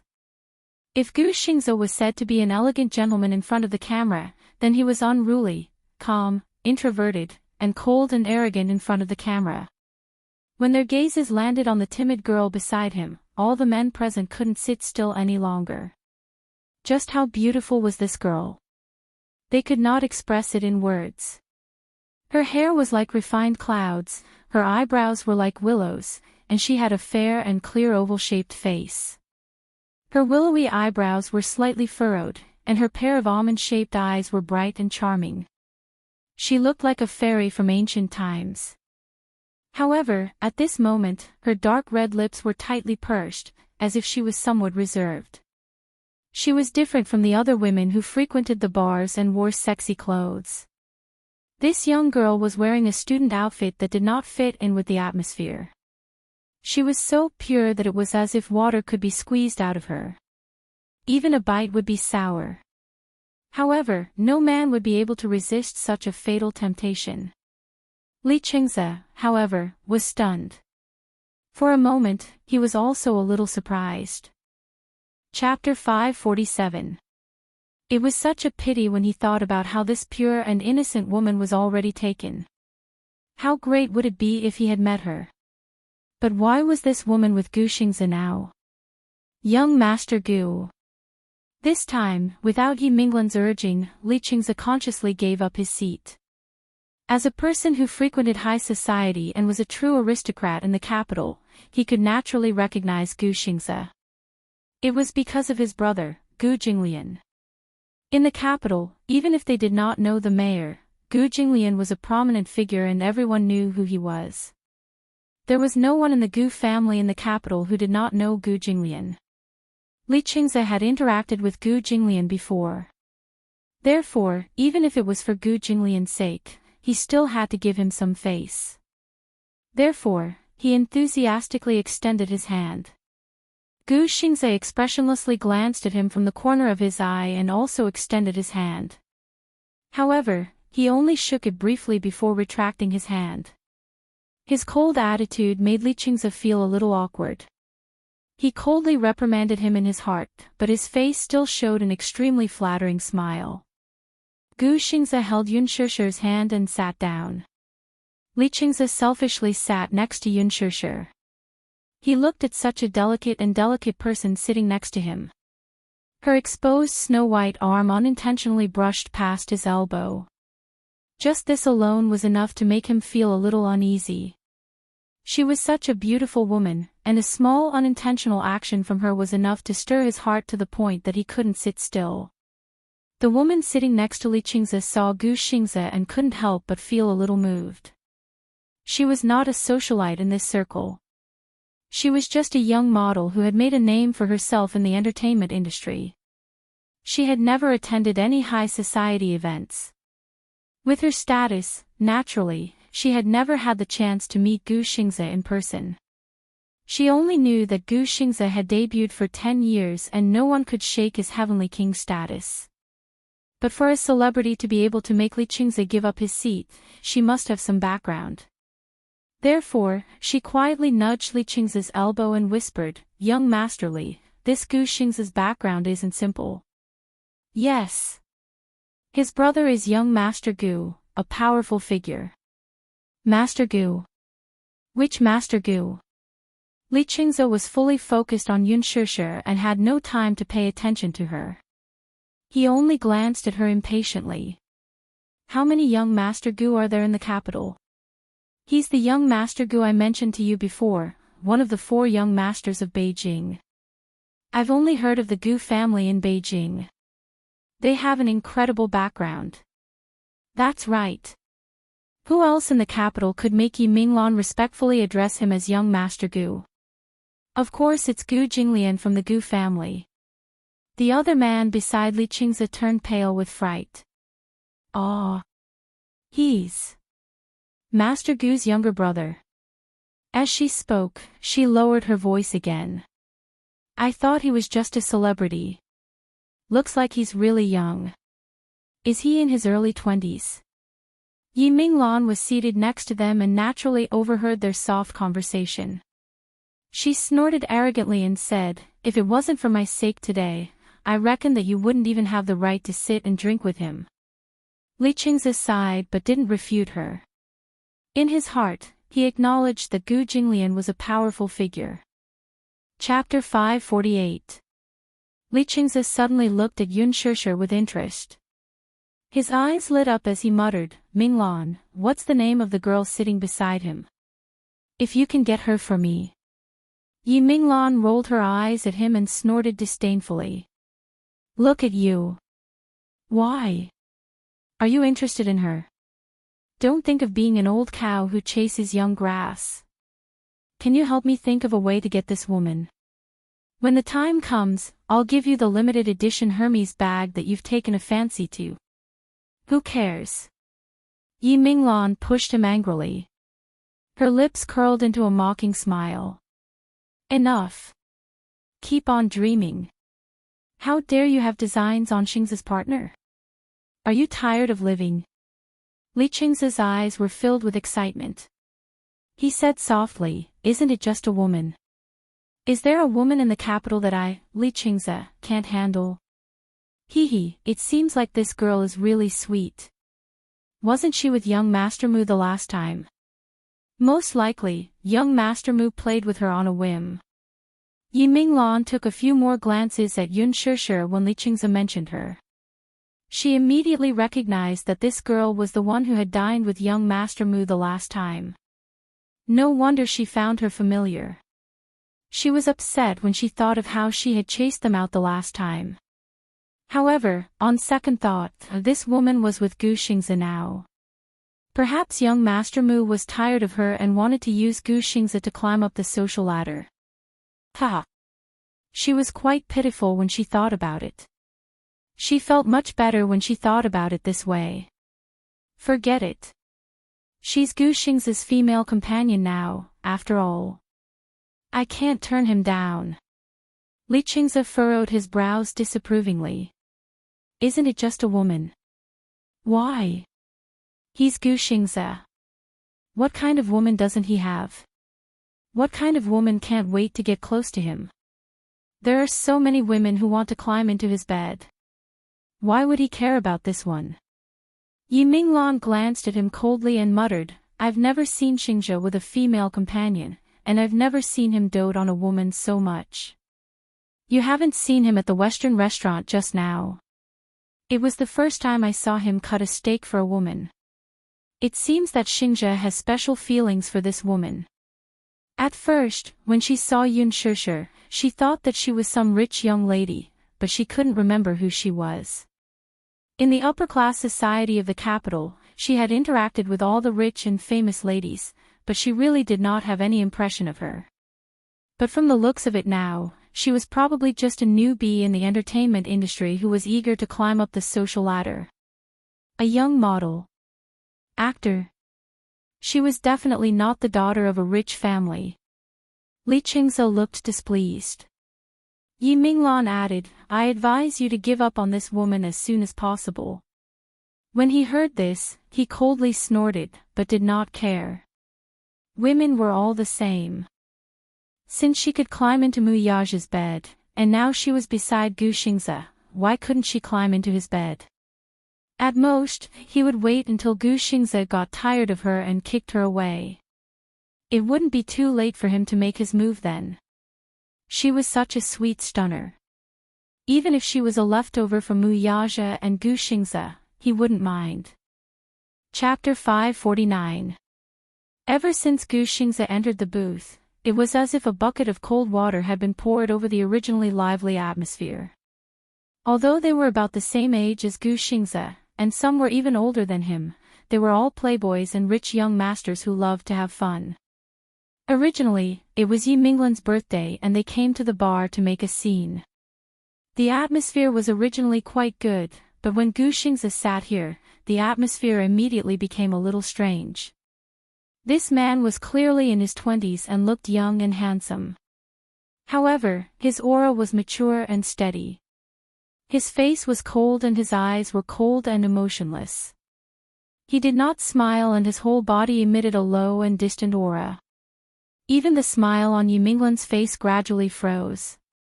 Li Qingze was still the smart one. Seeing that the atmosphere was a little cold, he naturally changed the topic to Yun Shishir. Ah, who's this female companion beside Xingze? She's so beautiful. When Yun Shishir heard someone mention her, she looked up awkwardly and glanced at Li Qingze. Her doe-like gaze made him a little impatient. If she was not Gu Xingze's female companion, he was really afraid that he would not be able to control himself and pull her into his arms and ruthlessly ravage her pink lips. Just as Li Qingze's voice fell, the others came to life and started praising her one by one. These praises came from the bottom of their hearts. It was undeniable that Yun Shishir was the type that could easily move a man's heart. Pure and lovely. As long as one was a man, who could resist her? Li Qingze smiled gently at her and kept his usual frivolous appearance. He asked gently, My name is Li Qingze. You can just call me Qingze. May I know your name? When Yun Shishir heard him ask for her name, she frowned slightly but hesitated and did not dare to speak. In her heart, she was extremely repulsed by this man's conversation. In fact, she did not even like this man. Perhaps it was because she felt that he was frivolous, which made her dislike him very much.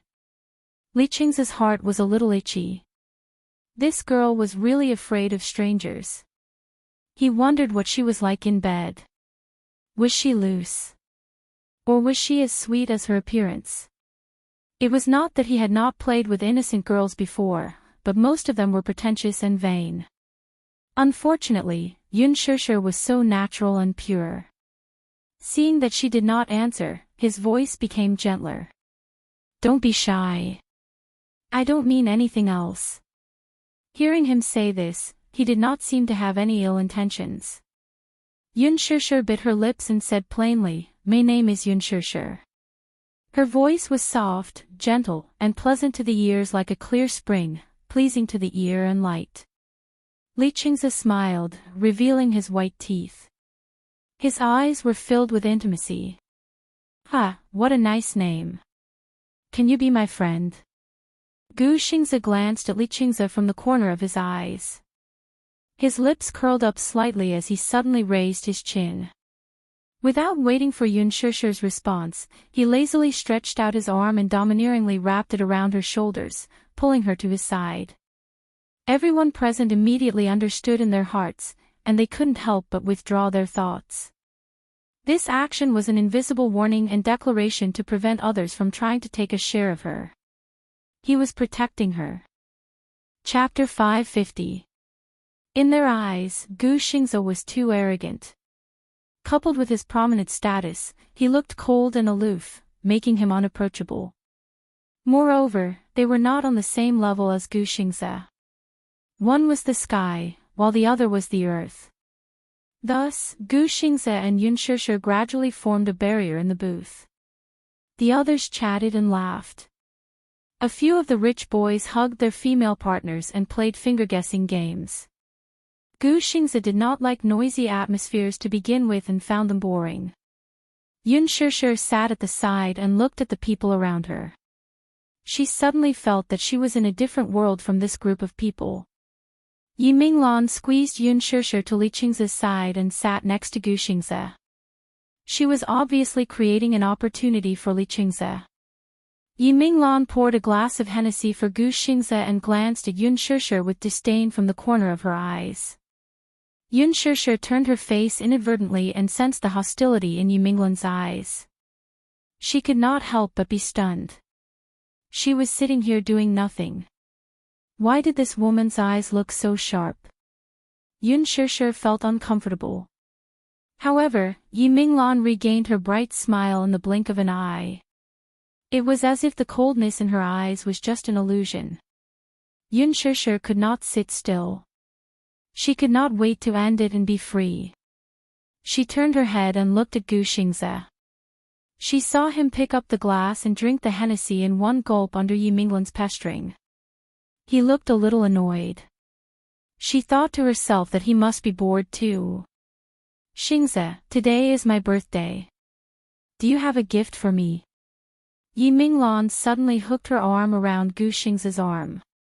She seemed a little drunk after drinking a few glasses of wine.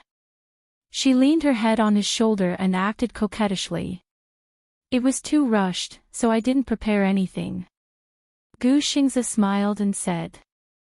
As soon as he finished speaking, a few people at the side started to jeer loudly. "Drink as punishment. Drink as punishment. Drink as punishment. Since you didn't prepare a gift, you should at least drink a glass of wine as punishment. It's Sister Minglan's birthday tonight. Young Master Gu, you forgot to prepare a present."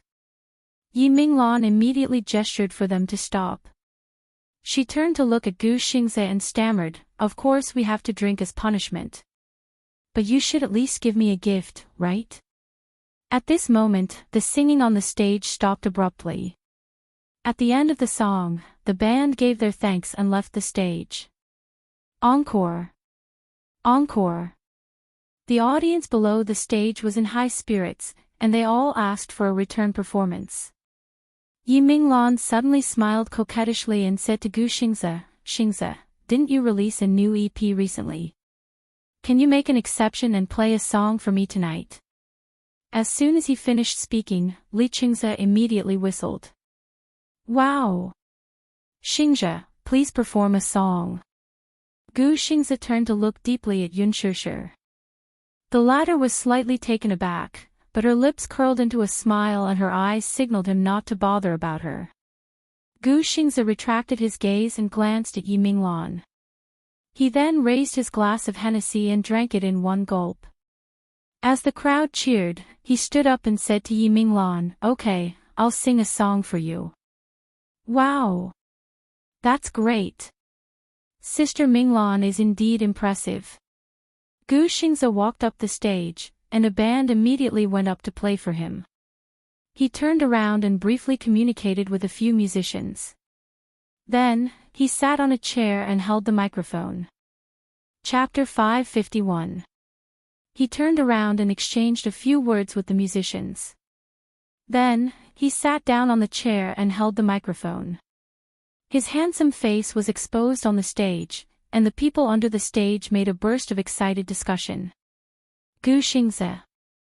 Oh my God! Why is Heavenly King Gu here? I'm so excited.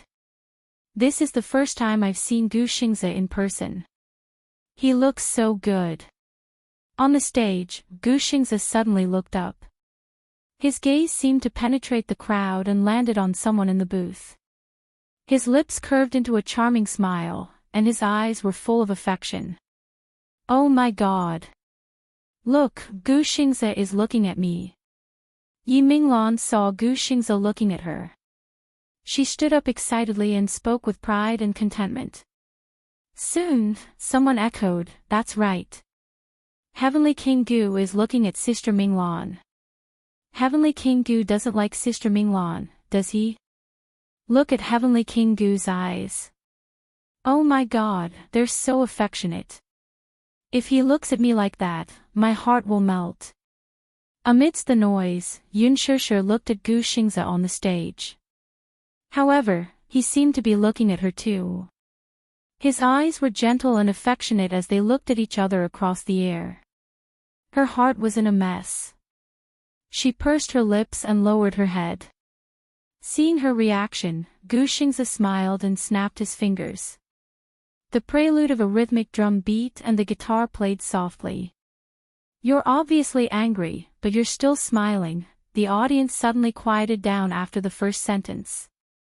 A languid yet extremely magnetic low and mellow voice resounded through the entire venue through the microphone. The enchanting and dreamy male bass voice was so emotional that it made one's heart go numb uncontrollably. This song was written and composed by Gu Xingze. He even arranged the music himself and included it in the EP. The EP had not even been officially released yet. Therefore, very few people had heard this song before.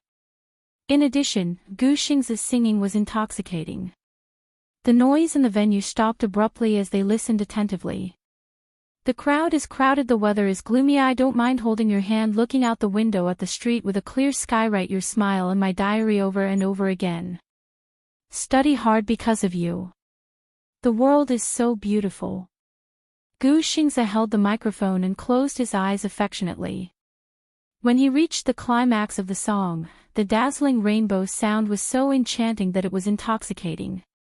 Wild cheers erupted from the audience. Gu Xingze sang a love song.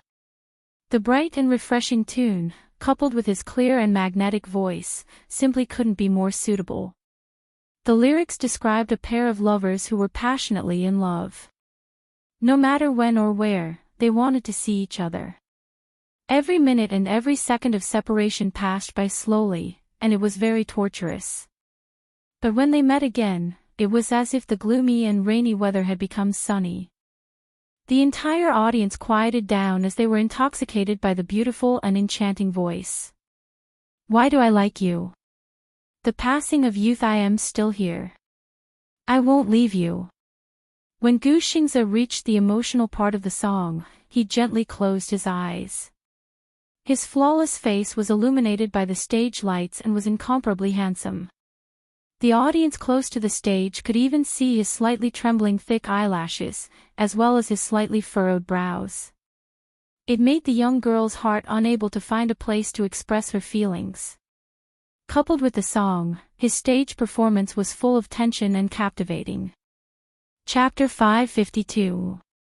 The sunlight has become warm because of you. How I want to become the warm wind surrounding you. White chocolate sweet words of love. Deep breaths. I only owe you a sentence of I love you. The hour hand goes round and round. The moonlight outside the window still refuses to leave. Time is too slow. I'm not used to it without you. Actually, I miss you. Oh, actually, I miss you. The lyrics were warm, and many people were moved to tears. Gu Xingze looks so affectionate when he's singing. My heart is going to be drunk from his singing. He's my idol. I've been chasing him for 10 years. Xingze. Xingze, I love you. Yun Shishir was in a trance listening to the song when a hand suddenly touched her arm and rubbed it. This extremely ambiguous action shocked Yun Shishir. She retracted her hand and looked up abruptly, only to see Li Qingze gesturing for her to keep quiet. He lowered his voice and said, "Sure. You. What are you doing?" Yun Shishir stared at him in shock. She was disgusted by his invasive behavior. She lowered her head, and her hands were helplessly intertwined together. She pursed her red lips, looking like she was avoiding him. Li Qingze looked at the beautiful creature beside him, and his heart was naturally itching. I scared you. I just saw that you were in a trance. No matter how I called you, you didn't respond. How could he let go of such a good opportunity to get close to her? He immediately leaned over and said with a smile, "Good girl, don't mind it. I just wanted you to drink with me." Yun Shishir looked up and frowned. She saw that Li Qingze didn't hide the desire in his eyes as he stared straight at her face. She lowered her eyes unnaturally. Her lips were even redder after being ravaged by her pearly white teeth, and they were filled with a forbidden temptation. His gaze was almost transfixed. He secretly gritted his teeth. Such a girl had to be Gu Xingze's woman. It was too difficult to get his hands on her. If it were someone else, he would definitely use all means to snatch her away and protect her well to prevent others from peeking at her. Judging from Gu Xingze's behavior just now, he seemed to be interested in this woman as well. Although she was still Gu Xingze's woman now, that might not be the case in the future. It looked like he was just playing with it on a whim. Once he got tired of it, he would probably just throw it away, right? Since that was the case, she would be abandoned by him sooner or later. It would be better to leave a good impression in front of her so that he could snatch her away in the future and make her completely his. Now, he could only endure it. At most, he would have a taste of her beauty. Although his heart missed her, he couldn't be too presumptuous. He didn't want to offend that man for a woman. Yun Shishir didn't know what he was thinking. Li Qingze's gentleness towards her didn't seem to have any other intentions, which made her originally bad impression of him change a little. She felt that this man wasn't as bad as her first impression. He seemed to be quite friendly to her. She smiled, revealing 2 cute little dimples. I don't drink. That smile was like a pure lily. Li Qingze was stunned again, and his heart itched even more. The others saw that this was a rare opportunity. Now that Gu Xingze wasn't around, they all started to get restless. Chapter 553. Seeing Li Qingze like this, the others could only secretly feel pity. After all, the Li family was considered a powerful family in the capital, so they were still a little afraid of Li Qingze. Naturally, they couldn't fight with him over something good. Li Qingze turned around and saw her sitting there in a daze without moving, so he poured a glass of wine for her and pushed it in front of her. He smiled and said, "How can you not drink when you're at a bar?" Yun Shishir looked at the wine glass and shook her head. I really can't drink. Not to mention drinking, even on normal days, she wouldn't touch a drop of alcohol. Her alcohol tolerance was very poor, and it wasn't as if she hadn't learned her lesson. The last time at Huan Yu's cocktail party, she drank a few mouthfuls of wine half-heartedly and was completely drunk after one glass. Li Qingze pretended to be disappointed and sighed. Sure, are you not giving me face? Yun Sure still expressed her reluctance to the wine and declined his offer. Li Qingze didn't know that she really couldn't drink well. Instead, he thought that she was deliberately not giving him face in front of so many people. The crowd roared with laughter. This is the first time I've seen Qingze suffer in front of a woman. This woman obviously isn't giving you face. Li Qingze was infuriated. Under the influence of the people around him, he grabbed her shoulders and pulled her into his arms, not allowing her to resist. He fiercely pressed the wine glass against her lips. Drink. Otherwise, you're not giving me face. I really can't drink. She insisted again. This man was obviously going to force her to drink. Yun Shishi's face was filled with disgust. As she struggled violently, the wine glass fell to the ground and shattered. The scene was silent for a moment. Everyone looked at each other. Li Qingze saw that she had such a big reaction and his face was a little embarrassed. He was a little angry. Is there a need to have such a big reaction? Yun Shishi was a little angry in her heart. She pursed her lips and didn't want to bother with him. Her indifference made him a little agitated. Li Qingze saw that her eyebrows were knitted tightly and her face seemed to be filled with disgust. He was also a little unhappy in his heart. This woman clearly didn't know what was good for her. He had only touched her slightly, but she had avoided him like a snake or scorpion. It was as if his touch was poisonous. Why? Could other men touch her? Why didn't she resist when Gu Xingze hugged her shoulders? Why couldn't he just have a drink with her? When everyone saw this, they roared with laughter. Now that Gu Xingze was not present, they began to speak without restraint. So Qingze has taken a fancy to this woman. No, this is Heavenly King Gu's female companion, Qingze. First come, first served.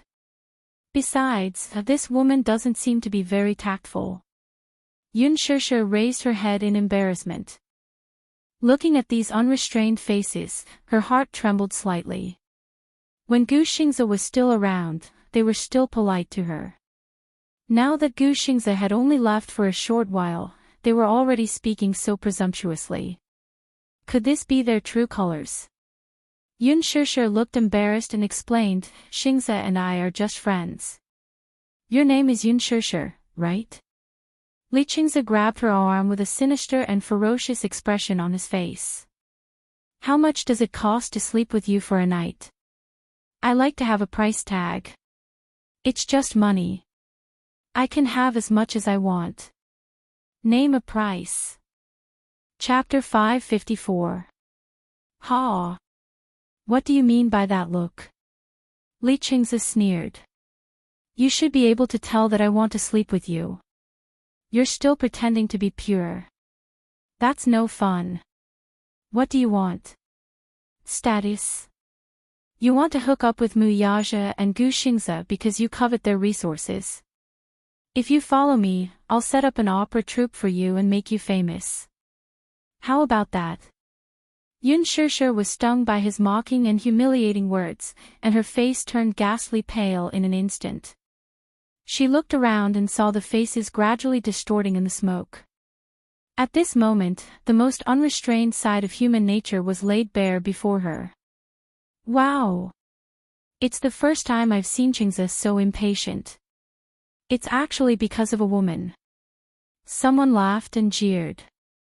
Beside him, a woman stuck close to Li Qingze and said softly, Young Master Li, today is Sister Minglan's birthday. It's rare for us to get together. Don't ruin your mood because of a woman.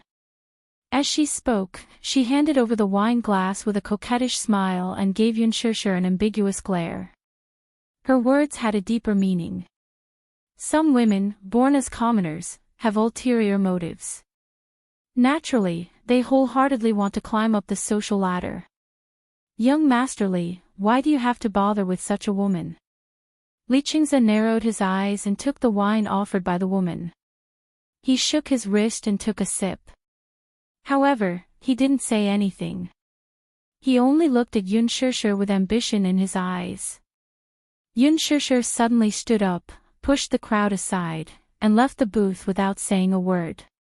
The crowd teased, she's angry. She looks cute when she's angry. Young Master Li, is there a problem with your charm? This kind of woman can't be dealt with like what you did just now. Do you need me to teach you some heart sutras? Get lost. Li Qingze was unhappy and took a big gulp of wine.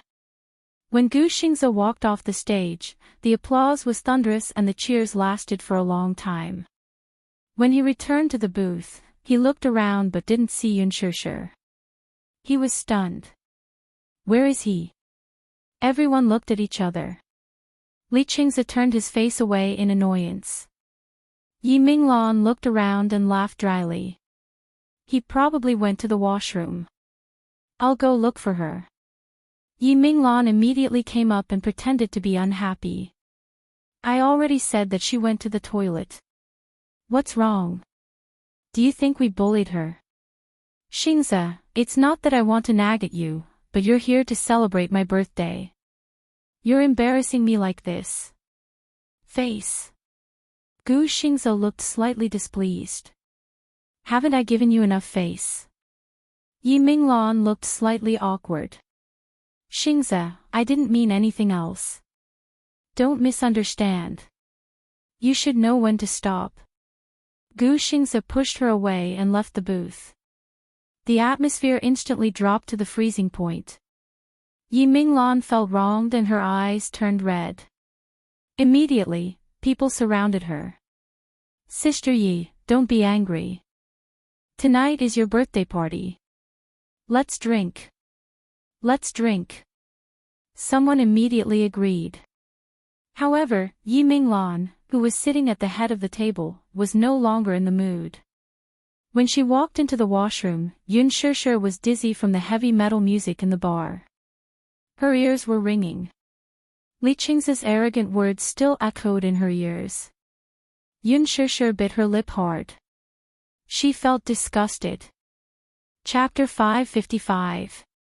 Next time, she would never come to such an occasion again. Yun Shishir. A familiar voice came from behind her. Yun Shishir turned her head and saw Mu Wanru, who was wearing a sexy long dress, standing behind her with an arrogant posture and staring coldly at her. Mu Wanru. Yun Shishir's face turned pale and anger appeared in her eyes. It's her. How dare this woman appear in front of her?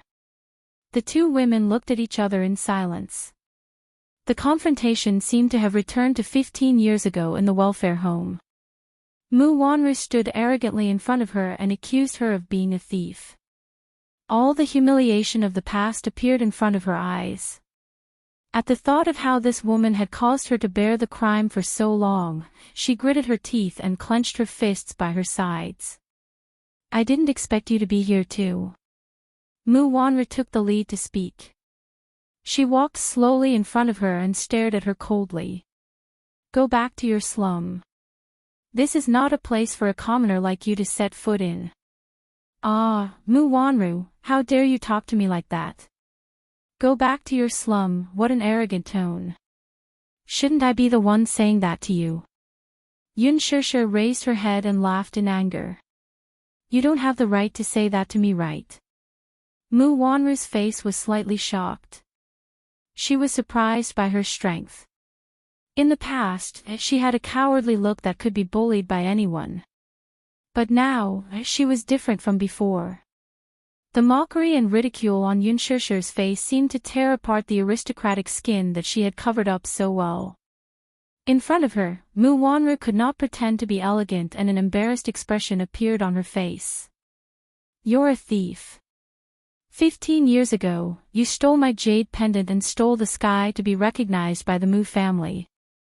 Now you're arrogantly coming to show off in front of me. Mu Wanru, you're more shameless than I thought. Yun Shishir said with a sneer on her face. She took a step forward and stretched out her hand. Give it back to me. Return what to you? Mu Wanru retorted with a smirk upon hearing this. Give me back the keepsake that my mother left for me, my innocence, my identity. Yun Shishir's gaze was firm and her expression was resolute. Give it back to you. Mu Wanru snorted disdainfully, as if she thought her words were a joke. You keep saying that I'm a thief. May I ask, who would believe you? Yun Shishir was taken aback and her expression instantly froze. Tell me, who would believe you? Mu Yaja. Or, someone else in the Mu family. Do you think they would believe a woman who came out of nowhere with an unknown background? Mu Wanru seemed to be mocking her for overestimating herself. Step by step, she approached her and stood in front of her. She said condescendingly, Yun Shishir, you're stupid, so don't blame me for being ruthless. Why don't you think about it? 15 years ago, why did all the children believe me and not you? Why did they all believe you? Do you need me to say it out loud? Yun Shishir said expressionlessly. Mu Wanru's face froze. She did not understand what she meant. What do you mean by that? Mu Wanru, I just found out that you're really cheap to the bone. You've been using despicable means since you were young. Yun Shishir looked at her as if she was looking at something disgusting. Her eyes were filled with disgust. Do you think I don't know what kind of shady business you have with the dean? Chapter 556. Did I hit the nail on the head? You don't know what nonsense you're talking about. Mu Wanru's voice was gloomy and filled with panic. Yun Shishir's lips curled slightly as she said indifferently, Do you dare to deny the improper relationship between you and the director? Mu Wanru rejected her forcefully. What improper relationship? Do you think I don't know? What happened between you and him? I don't need to say it out loud. I find it disgusting. The moment she thought of the scene she had unintentionally stumbled upon when she was young, she did not know what she and the director were doing. When she grew up, she understood the matters between men and women. Then, she suddenly remembered what they were doing. Mu Wanru tried her best to cover up her unbearable past.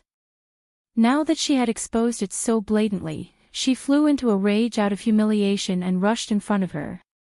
She grabbed her by the neck and pinned her against the wall with a twisted and ferocious expression. What do you know?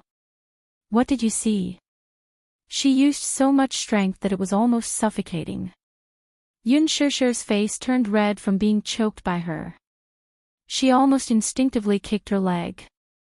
Mu Wanru then hurriedly pushed her away. Cough! Cough, cough! Yun Shishir paused and raised her head. Her eyes were bloodshot. Is it because I know too much that you want to kill me to silence me? Just like 15 years ago.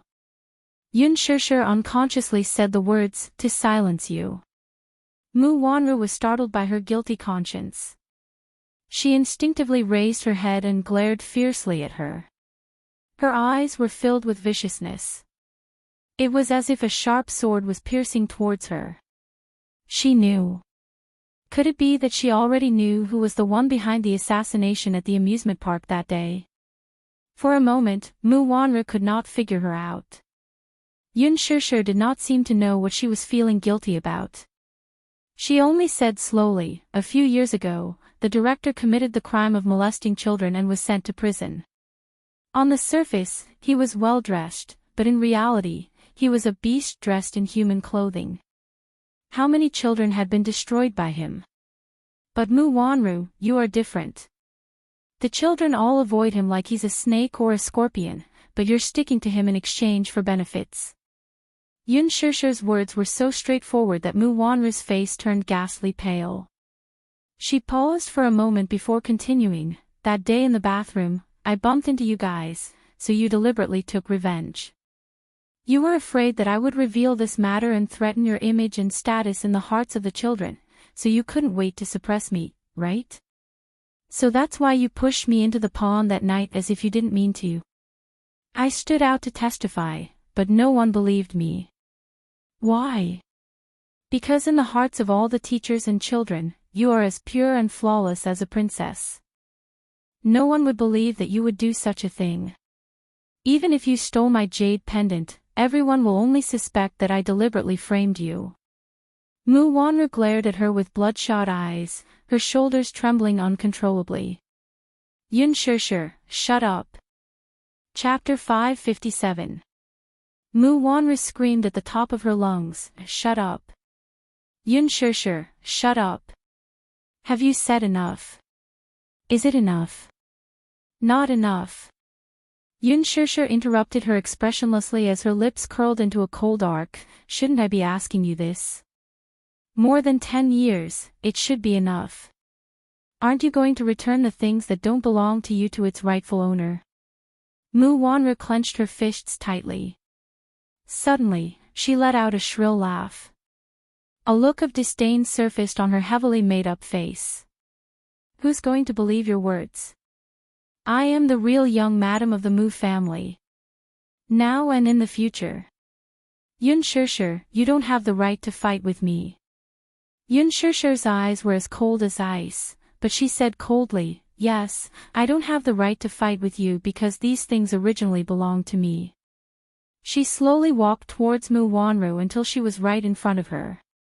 Yun Shishir suddenly grabbed Mu Wanru's collar and gave her a tight slap across her face. The one who doesn't have the right to fight with me is you. Mu Wanru was shocked and angry after being slapped so suddenly. The anger in her eyes was about to burst out. You dare to hit me? Why wouldn't I dare? Yun Shishir's lips were cold as she gave her another slap across her face. Mu Wanru grabbed her collar with the back of her hand. But for some reason, Yun Shishir looked weak, but no matter how Mu Wanru pushed her, she didn't move at all. What Mu Wanru didn't know was that Yun Shishir had learned some judo when she was young. Even if she didn't master it, it was easy for her to deal with a weak woman like Mu Wanru. Yun Shishir, you dare to hit me, you will regret it. Regret? I'm just teaching AB*TCH a lesson, why would I regret it? Yun Shishir raised her hand high, her eyes filled with sorrow. How dare you? I dare you to hit me. Mu Wanru threatened in a shrill voice. I'm pregnant now. If you dare to hit me, can you bear the consequences? Yun Shishir's eyes froze and her movements froze in an instant. Her face seemed to have frozen. What? Didn't you hear me clearly? I'm pregnant. If you hit me and hurt the baby in my belly, can you afford the consequences? Mu Wanru saw her stiff expression and smiled proudly. Are you trying to trick me again? You were diagnosed with infertility a long time ago. Yun Shishir obviously didn't believe her words so easily. Why would I lie to you? Didn't you see it last time? I just found out that I have morning sickness. Mu Wanru admired Yun Shishir's cold expression with satisfaction. Even though she said that she didn't believe her, her eyes clearly showed that she didn't believe her. You don't believe me, right? Weren't you diagnosed with infertility? Yun Shishir stared straight at her, trying to find a trace of suspicion on her face. Don't doctors make mistakes in their diagnoses? Mu Wanru deliberately provoked her and pretended to be happy. I didn't dare to believe it at first, but it's the truth. Yun Shishir, I'm pregnant with Mu Yaja's flesh and blood. The expression on Yun Shishir's face cracked bit by bit. The despair in her heart was like a tidal wave, swallowing up the last bit of faith she had left. Chapter 558. Yun Shishir stared straight at her. Her face was so pale that it was drained of blood. Mu Wanru stared at the change of expression on her face and suddenly laughed mockingly. It can't be, Yun Shishir. Don't tell me you've fallen in love with him. Do you think he really loves you? Do you think he really cares about you? He's just playing with you. Mu Wanru appreciated the expression on her face gradually turning cold as if her heart was dead. She felt even more proud. Men always say sweet words to women. The words they say are sweeter than honey, but when they're heartless, it's like stabbing a knife into your heart. Will you actually believe a man's sweet words? He already has a fiancée, and that's me. Will you believe a man like him? The cold and mocking words were undoubtedly a cold thorn that pierced into her heart and made her bleed. Yun Shishir looked like she was struggling. She forced herself to ignore Mu Wanru's words and only thought that she was trying to drive a wedge between them. But, if he really has any feelings for you, then why didn't he break off the engagement with me? Mu Wanru smiled cruelly. Why did he sleep with me while having an ambiguous relationship with you and make me pregnant with his child? I'm the legal wife, and you're just a mistress who can't be seen in public. He slept with her. But didn't he say that she was the only woman he had ever had? Was it all fake? Was he lying to her? Yun Shishir's eyes were struggling and her face was flustered. She was skeptical of Mu Wanru's words. Obviously, she didn't fully believe it.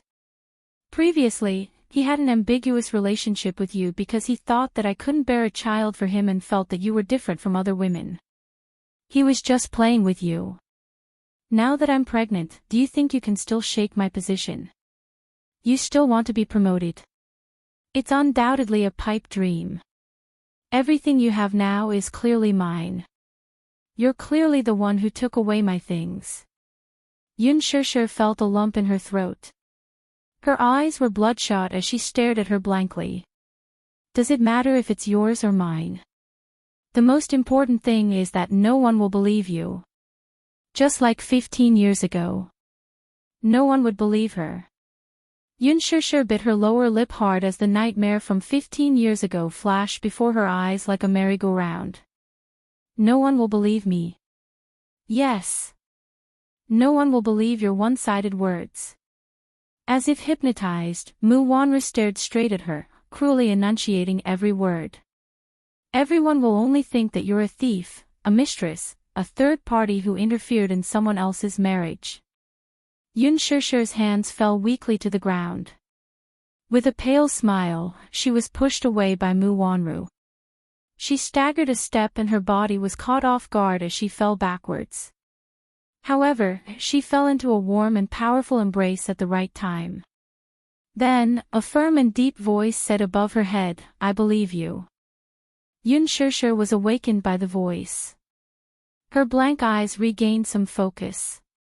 She raised her head and saw Gu Xing's calm and gentle face. His gaze fell on her pale and bloodless face, revealing a hint of indulgence. "I believe you." Even if everyone in the world doubted her and didn't believe her, he believed every word she said unconditionally. Mu Wanru saw that it was Gu Xingze and was unprepared. She looked at him nervously, not knowing how much of their conversation he had heard. Chapter 559. Gu Xingze raised his head and glanced at Mu Wanru. His voice suddenly became cold and gloomy. "Why aren't you getting lost?" Mu Wanru was surprised by his attitude. He actually yelled at her because of Yun Shishir. She immediately said angrily, "Gu Xingze, you actually get lost." Gu Xingze lost his patience. His eyes were cold and sharp. Mu Wanru's anger could not be quelled, but knowing the superstar's background, she could not be bothered to bicker with him. She had achieved her goal, so she was not willing to stay here any longer. With a snort, she stomped away in her high heels. Gu Xingze lowered his head to look at Yun Shishir. He saw that she lowered her head and her shoulders were trembling slightly. He called her name a few times, but he did not get a response. "Shishir. What's wrong with you?" Gu Xingze was helpless. He held her face with both hands. When his fingertips touched her cheeks, he touched a patch of skin. Gu Xingze was shocked. He bent down slightly. Yun Shishir turned her face away. She brushed his hands away and avoided his touch. She lowered her head even more and turned her back to him. A trembling and forbearing voice came. "Gu Xingze, I'm fine. Don't worry about me. Go and accompany your friend." Yun Shishir bit her lower lip so hard that it almost tore through the skin. She endured and swallowed all the broken sobs into her stomach. She did not want anyone to see her in such a sorry and vulnerable state. It was so embarrassing. What was the use of crying? She was in a position to fight back. But when she heard Mu Wanru say that she was pregnant with Mu Yaja's child, she suddenly lost all her strength and the strength to fight back. She could not find any position to fight back. It was so unnecessary. She did not even have the courage to question the truth of Mu Wanru's words. She was afraid of hearing a devastating answer. Once a person was faced with something they didn't dare to face, they would always be cowardly. She didn't dare to think about it. She was afraid that she would be crushed by the cruel reality. It was only at this moment that she saw her own heart clearly. It turned out that she really seemed to have invested so much in that man, which was unexpected. Therefore, when Mu Wanru proudly announced to her that she was pregnant, she was immediately defeated. She didn't believe it at first, but after thinking about it carefully, Mu Wanru might really be pregnant. That day, she clearly saw that Mu Wanru did have morning sickness. It was a very real reaction, and it didn't seem to be an act at all. She had been pregnant before and knew that there were some things that couldn't be expressed through acting. That was a sign of early pregnancy. She should have thought of it earlier. Since she was really pregnant, if it wasn't Mu Yaja's child, whose child could it be? After all, she was his fiancée. Why couldn't he touch her when it was perfectly justified? Mu Yaja should have known. Mu Wanru should have been eager to tell him about such a good thing. Since he already knew, why would he still make such a vague promise to her? Could it be that her feelings were so easily played with? Yun Shishir thought of Mu Yaja leaning against her ear and making those promises. She felt that it was extremely funny. She pursed her lips and raised her eyebrows. She wanted to laugh, but when the laughter escaped from the corner of her mouth, it became a trembling sob. You only know how to cry. You only know how to cry. What are you crying for? She gritted her teeth and wiped away her tears forcefully. She really hated being so weak. She really hated being so pretentious. But she wasn't a third party. Chapter 560. Hadn't it been like this for the past 15 years? She was already used to it. Mu Wanru was pregnant. So what? Did it have anything to do with her whose child she was pregnant with? She didn't care at all. She didn't care at all. She was just playing around with Mu Yaja, who was falling in love with him. I will tell the world that you are Mu Yaja's woman. Sweet nothings were just lies. Did she really believe it? It was all a lie, all a lie. It was all a lie. It was all a lie. Why did she believe it? Why did she really believe it? Did she believe that he would promise her a world? That he would tell the world that she was his woman? Promises were not credible at all. They were so fragile that they couldn't withstand a single blow. She knew from the beginning that a man like Mu Yaja was dangerous to her. He was a taboo. She shouldn't have any feelings for him. But she still let herself fall in love with him without hesitation. Did Mu Yaja know who Mu Wanru was? She probably knew about it. Gu Xingzi stood behind her. His eyes fell on her trembling shoulders. Even if he couldn't see her expression now, he guessed that she was probably sad. He didn't hear much of their conversation just now. But he vaguely heard the sentence, "Everyone will only think that you are a thief, a mistress, a third party in someone else's marriage." He suddenly felt that this woman seemed to be hopelessly in love with Mu Yaja. She must care a lot about him, right? How much did she care about him? He didn't know, but it must be to the point that she was crazy with jealousy. When did it happen?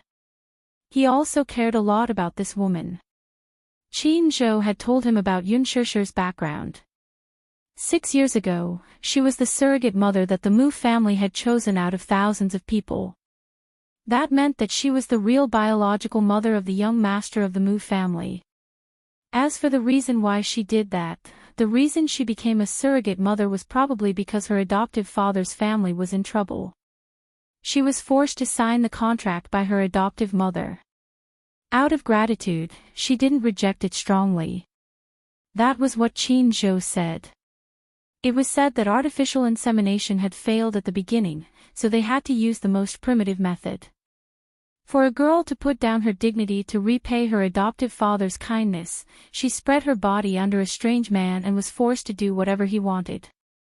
This girl was really stupid. He was hopelessly stupid. But what caught him off guard was that she was deeply in love with Mu Yaja. Gu Xingzi furrowed his brows. He suddenly reached out his hand and forcefully pulled her shoulder, forcing himself not to look at her disheveled expression. He pressed his hand against the back of her head and pressed her head against his shoulder. He raised his head and didn't look at how she was enduring the pain. He only said indifferently, "Be good, I won't look at you." Yun Shishir's body stiffened, leaving only the sound of her breathing. "If you want to cry, just cry." Gu Xingzi's voice was as gentle as a feather. His thin lips blew on her forehead, soft and warm. "Crying doesn't mean that you're weak. You don't have to restrain yourself too much, okay?" Yun Shishir struggled at first, but Gu Xingzi was so strong that she almost couldn't resist. She buried her face in his shoulder and made an almost inaudible sobbing sound. His scalding tears almost soaked his clothes. Chapter 561. Gu Xingzi's heart ached because of this. He felt that this woman was hopelessly stupid. She actually put herself in such a lowly position because of a man. At the same time, he also felt that he was hopeless. Even though she had never looked at him, he still cared so much about her happiness, anger, and sorrow. He really lost to her. He was hopeless. Gu Xingzi raised his face. His left ear was filled with the piercing metal music in the bar, while his right ear was filled with her low and careful sobbing. An inexplicable sense of powerlessness filled his entire body. He suddenly felt a little indignant. Thus, he held her face with both hands and stared at her face. "Can't I do it?" His low voice was extremely magnetic. His deep gaze was fixed on her face, and his brows were slightly furrowed. "Must it be him? Can't I?" he asked. Yun Shishir was startled by his sudden question. She did not know what was going on. "If Mu Yaja can do it, I can do it too. I can also give you everything that he can give you. I can also give you what he can't give you or promise you." Gu Xingzi said almost in one breath, then observed the changes in her expression. "So, can't I do it?" Yun Shishir's gaze was a little dazed. Her eyes were wide open, and there were tears on her eyelashes. She couldn't understand the meaning of his words. The expression on her face froze because of the shock. Gu Xingzi's handsome face leaned slightly closer to her face. His thin lips were printed on the corner of her eyes, gently kissing away her tears. Because of this unguarded kiss, Yun Shishir's expression became even more stiff. Gu Xingzi didn't stop there. His delicate and soft kiss suddenly landed on her eyelashes, sucking away her tears.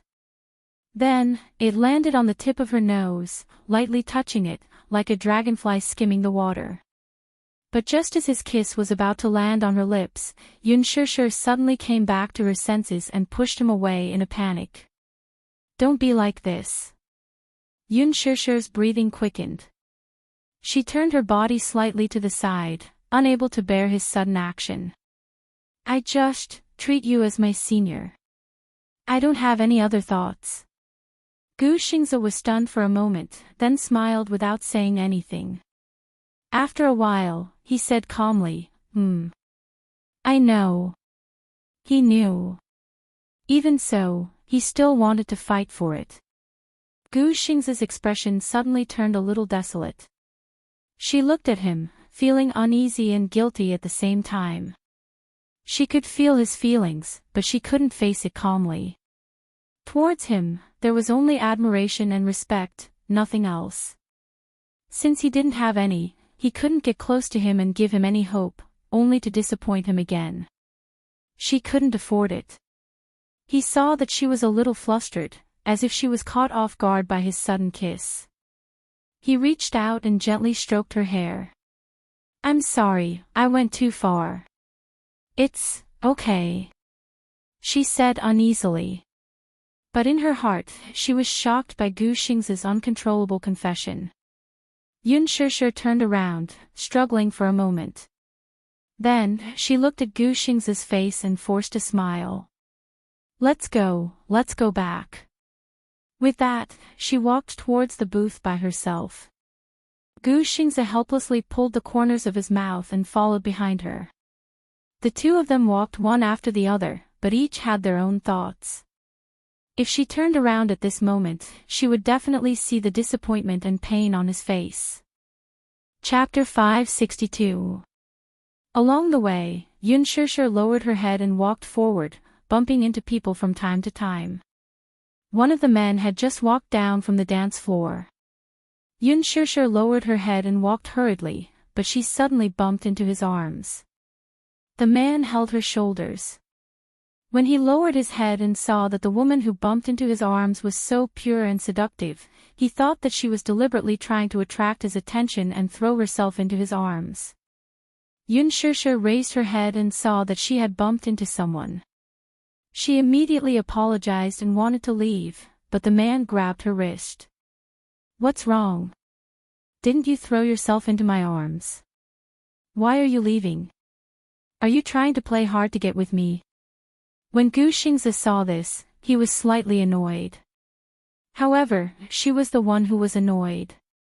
She only cared about lowering her head and rushing forward, leaving him far behind. It was as if she was avoiding him like he was a snake or a scorpion. Was she avoiding him?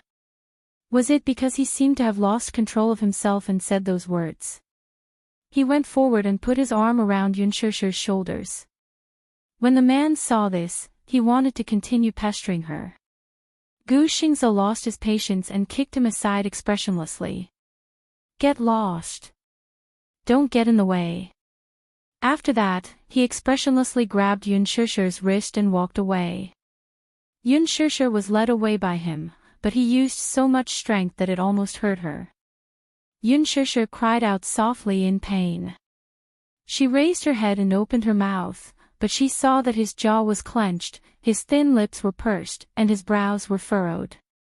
His eyes were filled with cold anger, and his expression was very unpleasant. She felt that he seemed to be angry. But, why was he angry? She clearly didn't do anything. "Gu Xingze, you're angry with me, you don't have to deliberately avoid me."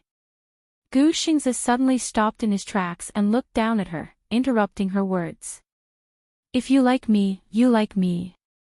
If you don't like me, you don't like me. I just don't like to suppress myself." Yun Shishir was stunned. "I won't force you to like me, so you don't have to avoid me like this. Do you understand?" "I know." Gu Xingze rubbed his forehead, feeling a headache coming on. He suddenly realized that he had lost his composure. "I'm sorry." He practically carried her all the way back to the booth. He walked very quickly with his long legs and big strides. He walked in front of Yun Shishir, who was following behind him, couldn't keep up with his footsteps and stumbled. She allowed him to grip her wrist so tightly that it was as if he wanted to break her wrist. Back in the booth, the two of them sat down. Yun Shishir deliberately kept a distance from Gu Xingze and sat far away from him. Gu Xingze sensed that she was trying to avoid him, but he did not point it out. He thought that his actions just now must have frightened her. She probably didn't have any thoughts about him. From the beginning to the end, she had maintained a distance from him. Many newcomers who had just debuted couldn't wait to get close to him when they saw him. Many female celebrities even wanted to use his resources to climb up the ranks. However, this woman kept a distance from him when he tried to get close to her. Even if she wanted to make use of him, it would have been fine. However, she rejected him so cleanly, which made him feel a little dejected. Women were really hard to understand. The people in the booth were originally fooling around, but when they saw this man return to his seat with a cold expression, the atmosphere became slightly tense. Chapter 563. Even Yi Minglan couldn't help but be a little startled. She observed his tense expression and wondered who it was that had angered this man who had always controlled himself to the point that he couldn't restrain his anger at all. Yi Minglan saw that his expression was solemn and saw that Yun Shishir was sitting so far away from him. She thought to herself, could it be that the two of them had an argument? That was probably it. When they returned to the booth, the two of them didn't speak a word. Li Qingze was originally having fun, but because of him, it was as if a basin of ice water had been poured over his head. He had completely lost his interest and even felt like he was sitting on pins and needles. Now, Gu Xingze was just sitting there, but he could already feel this terrifying aura spreading to every inch of the booth. His aura was already overwhelming. Yi Minglan saw that everyone present was secretly sizing him up without saying a word. She couldn't help but want to ease the atmosphere, so she leaned over and poured him a glass of wine. She smiled and said, "Xingze, what's wrong with you?" As she spoke, she lowered her voice and said, "Just now, I was too willful. Don't be angry with me anymore, okay? I'll toast to you with this glass." After she finished speaking, Yi Minglan downed the glass of wine in one gulp. Gu Xingze didn't even look at her and downed the glass of wine she offered. The wine glass landed heavily on the table. He used so much force that the bottom of the glass almost cracked. Yun Shishir sensed that he had made a huge commotion and knew that he was angry. She felt wronged and guilty, but she didn't know how to explain it. She just didn't want to consume his feelings. Was that wrong too? Li Qingze sat beside her and Yun Shishir immediately sat further away. Li Qingze smiled and sat closer to her. Yun Shishir glared at him angrily. "What exactly do you want?" I'm sorry. Just now, it was my fault. What I said just now was in a fit of anger. Please don't take it to heart. I have a bad temper, and when my temper flares up, my words are unpleasant. If you're still angry, you can scold me. Li Qingze begged for mercy pitifully. He poured himself a cup of wine and said with a smile, "I'll finish this cup of wine first as an apology." Thus, he picked up the goblet and drained it in one gulp. He even showed her the bottom of the goblet, indicating that not a single drop was left. Yun Shishir turned her face away and ignored him. Li Qingze immediately brought over a cup of mixed wine and smiled at her. "Don't be angry. I ordered a drink for you. There's a little bit of red wine in it. The alcohol content is very low, but the taste is very unique. It has always been this shop's signature drink. Take it as my apology to you." Seeing that Yun Shishir was still ignoring him, Li Qingze said pitifully, "Please don't be angry. I was a jerk just now. If you want me to slap you, just say it, that's enough." Yun Shishir sighed. "I'll drink it, but can you stop bothering me after drinking it?" What a big tone. "As long as you forgive me, I'll definitely stop bothering you." "I forgive you." As long as he stopped bothering her, anything was fine. Thus, she carefully picked up the wine glass. The lemon-yellow liquid in the glass swirled gently, making her suddenly recall the nightmare of being drunk. That awful taste made her feel nauseous. Chapter 564. She couldn't help but take another sip. She licked her lips and suddenly understood why so many people loved to mix drinks. It was indeed quite delicious. However, even though the alcohol content was low, her cheeks flushed red after taking a sip. Li Qingze stared at her, and he was about to go into a daze. However, he didn't know that his actions were all seen by a pair of deep eyes. Gu Xingze glanced at them from the corner of his eyes. His eyes were dark as he lazily lifted the wine glass with one hand and pressed the edge of the glass against his lips. There was a hint of contemplation and judgment in his eyes. Unknowingly, it was already 1:00 in the morning. Perhaps it was because of the alcohol, these untactful young masters also began to try to talk to Guxingzi. Loud music, enchanting smoke, a few rounds of greeting and sending each other off. Their ugly faces were full of hypocritical smiles.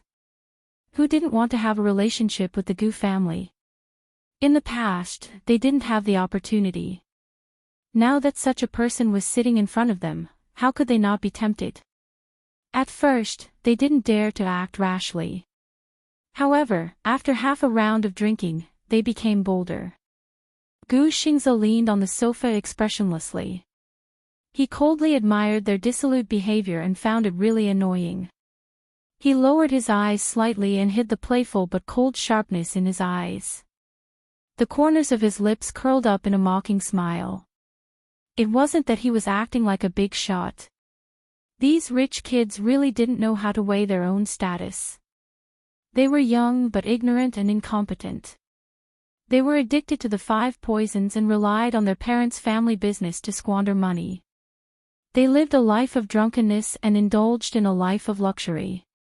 If such people were to step into this cruel circle, they would either become small shrimps that were swallowed by a big fish or become a chess piece that was controlled by others. One wrong move and the whole game would be lost. No matter how big the family business was, it would collapse in an instant. There was no need to be too close to these people. Raising his wrist, he downed the glass of Hennessy in one gulp. Then, he stood up and walked to the side. He lowered his head and looked down at the little thing who was already curled up in a corner. He reached out to grab her arm and lifted her up. Then, he patted her head hard with his large palm and said in a low voice, "Let's go." Only then did Yun Shishir open her sleepy eyes.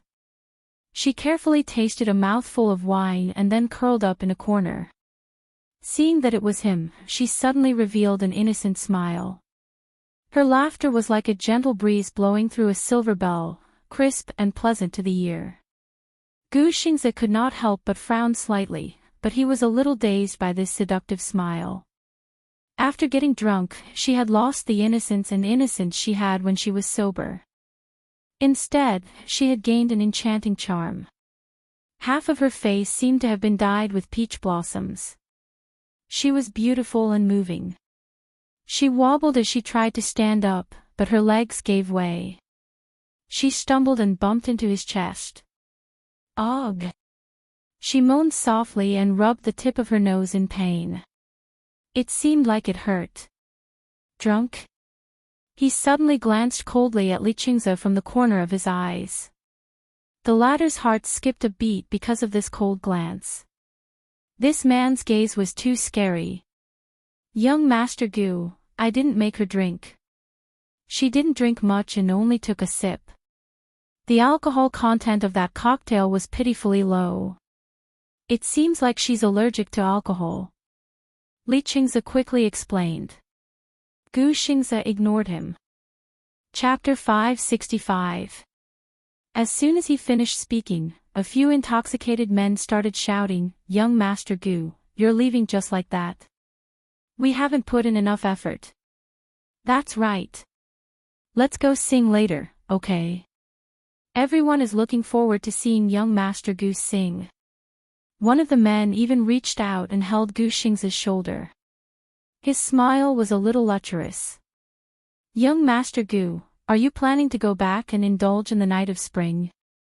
His gaze fell on the woman in his arms, and the meaning in his eyes was unclear. Yi Minglan was instantly annoyed when she heard this. These imbeciles, how dare they make a joke about Guxingzi? The man was already very drunk, and his actions became bolder. He patted Guxingzi's shoulder again and teased, "This woman isn't worth young Master Gu's effort, right? If young Master Gu likes her, I'll give you some women. I guarantee that you'll like her." Guxingzi turned his face expressionlessly. He lowered his gaze and stared coldly at the hand on his shoulder. His brows were slightly furrowed, and his cold gaze was as if he was looking at something filthy. The man couldn't help but sober up a little because of his sharp gaze. He immediately retracted his hand and shrunk his head back in fear. Yi Minglan was extremely angry. She still had a sweet smile on her face as she said to him, "Young Master Gu, thank you for coming today." "No need." Gu Xingze didn't even turn his head as he replied indifferently. He then pulled Yun Shishir into his arms. Yi Minglan's face instantly fell when he left with her. She turned around and swept her gaze across the crowd angrily. She was so angry that she laughed. A bunch of shameless idiots. "Oh, what's wrong, Sister Minglan? Who made you angry again?" That's right, that's right. How did we embarrass you this time?" Yi Minglan pursed her lips coldly. "You're all really capable. How dare you say such things? You still want to claim your relationship with young Master Gu. What's his status and what's your status? Don't you know how to be more respectful? I'm really ashamed of you." Some people were unhappy when they heard this. "What do you mean by that? Isn't she just an actress? You don't know this, do you?" Gu Xingze was the young master of the Gu family in Beijing. Ha! He was just an illegitimate child because his status in the Gu family was not as high as his brother, Gu Jinglian. However, Minglan, your words are too harsh. That's right, that's right. Don't be so harsh with your words. It's your birthday today, so we're here to support you. But don't be so overbearing. Don't make everyone unhappy. Yi Minglan's smile turned colder. What do you think?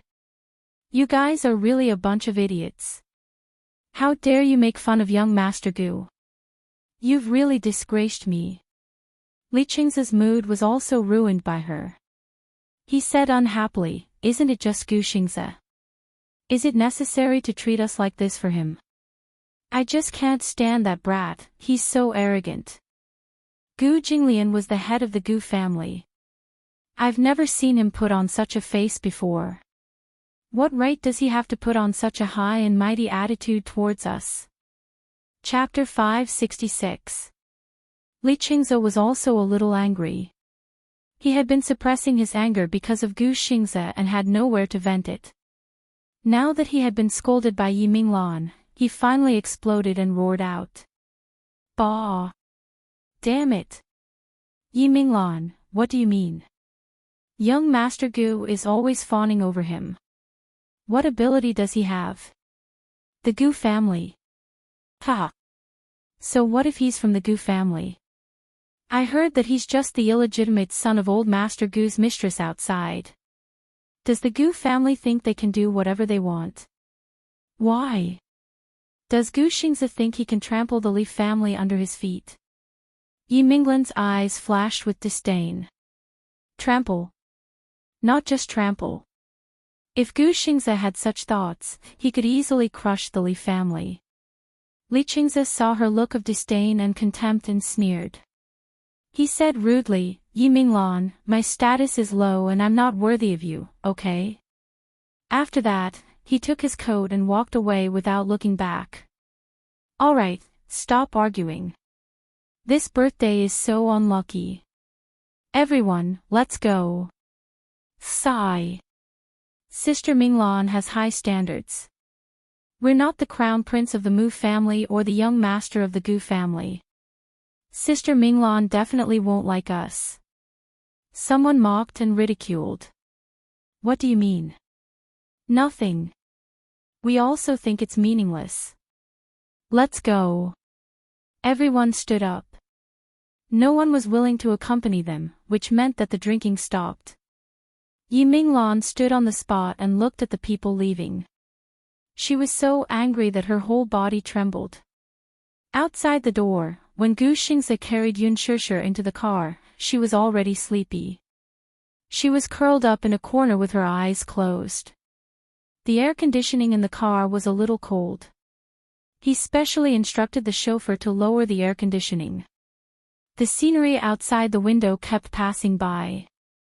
The neon lights of the city were bustling. The nightlife of the young people had officially begun.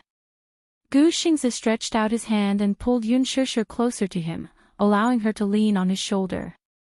He gently lowered his head and saw that her eyelashes were drooping. She seemed to be very sleepy. He raised his hand and gently brushed aside the messy hair on her forehead. Under the moonlight, her face was like jade and porcelain, bright and beautiful. But even though she was so close, there was still a strong sense of loneliness that surrounded him. Sometimes, the most strange thing was that the person you liked was clearly by your side, but you couldn't touch her heart. Gu Xingzi raised his hand to touch her face, but the image of her hiding in the bar flashed across his eyes, and his movements suddenly stiffened. He smiled helplessly and slowly retracted his hand slowly. The moonlight cast a deep shadow on her face. Her eyes, which were covered by her bangs, were slowly opening. She was clearly awake, she was just pretending. Knock knock knock knock. The knocks on the door were exceptionally clear in the quiet night. Yun Tianyu immediately woke up from the sofa and hurried to the door in his slippers. When he opened the door, he saw Gu Xingzi standing at the door with Yun Shishir in his arms. The little lad's expression changed. Mommy. What happened to Mommy? Gu Xingzi's heart skipped a beat when he saw the little lad. His expression froze. The little lad before him had a handsome face similar to Yun Shishir's. Was he her son? Chapter 567. With that, he pointed to the TV screen in the living room, which was still flashing with light. It was currently playing a movie starring Gu Xingzi, Bamboo Dragonfly, which was also directed by Lin Fengtian. Gu Xingzi was stunned for a moment before his lips curled up. He had seen this child before, and he looked exactly like the Mu family's young master.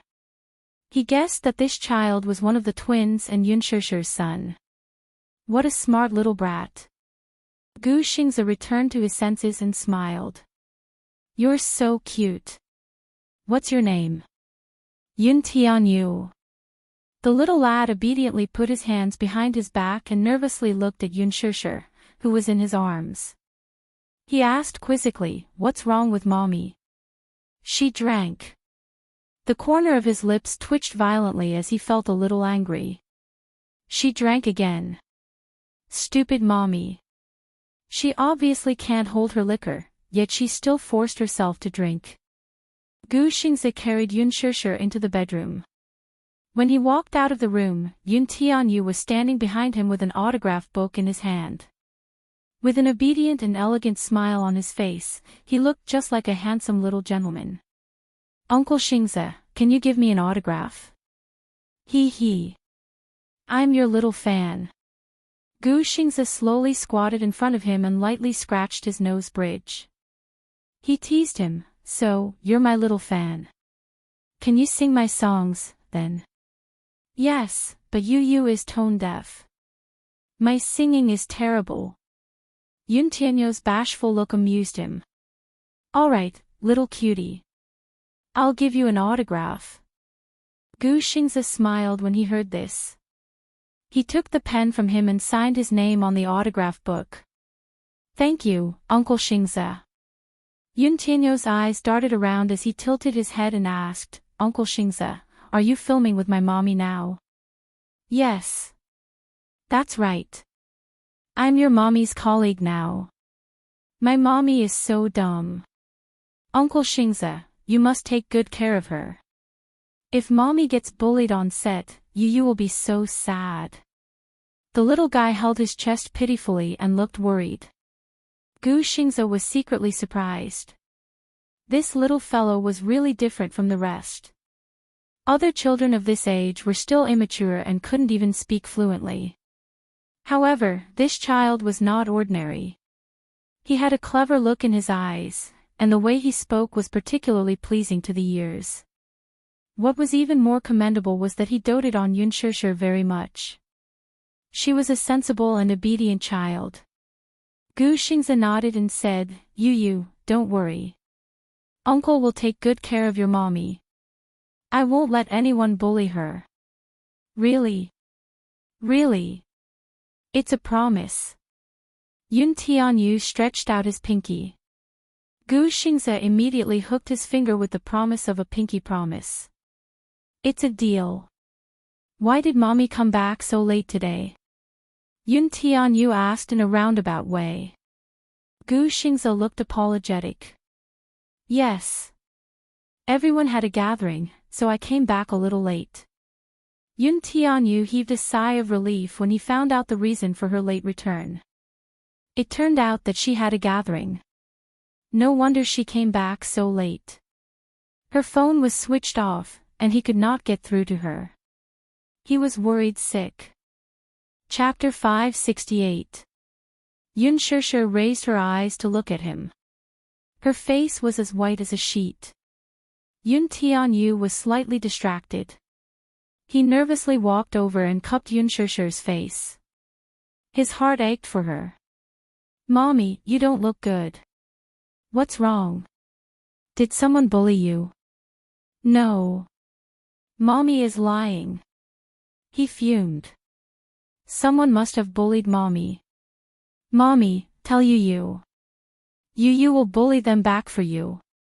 Yun Shishir forced a smile and opened her arms to him. Her voice was hoarse and broken. Yu, give Mommy a hug. Yu's heart skipped a beat as he felt a stab of pain. He looked at Yun Shishir's face. The frailty in his eyes could not be concealed. He immediately walked in front of her and allowed her to embrace him in her arms. Yun Shishir gently rested her small face on the little guy's shoulder. With the child's warm and soft body in her arms, her cold heart actually regained some warmth due to this warmth. Yun Tianyu was nestled in her arms.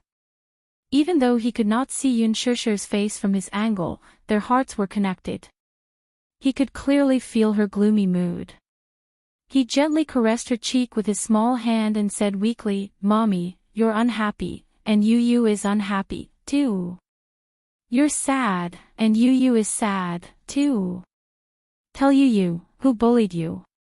Yu, teach him a lesson for Mommy. No, no one bullied Mommy. Yu, you're so dark inside. Mommy just feels a little tired. Yun Shishir hugged him and took a whiff of his body wash scent. She calmed down a little. Yu smells so good. Mommy is so bad. You came back so late and made Yu wait for so long. Stupid Mommy, didn't you promise Yu that you won't drink?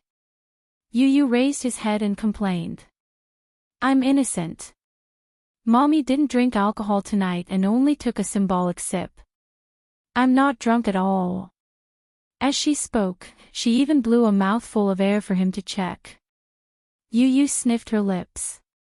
Indeed, there was no strong smell of alcohol. Only then did he believe her. Mommy, you're not allowed to drink in the future. Not even a drop. I know. Master Yu.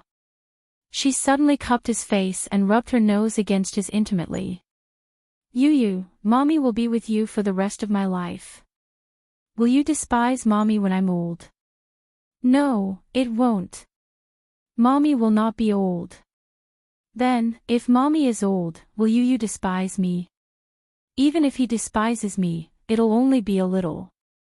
Yu used the tip of his pinky as an analogy. She looked at him with disdain from the corner of her eyes. Mommy, you should be satisfied. Even if you are stupid and old, Yu will never leave you. Even if it's just a little, Yu still loves Mommy the most. Yu's cute confession made Yun Shishir burst into laughter. All right. Mommy, go brush your teeth and wash your face.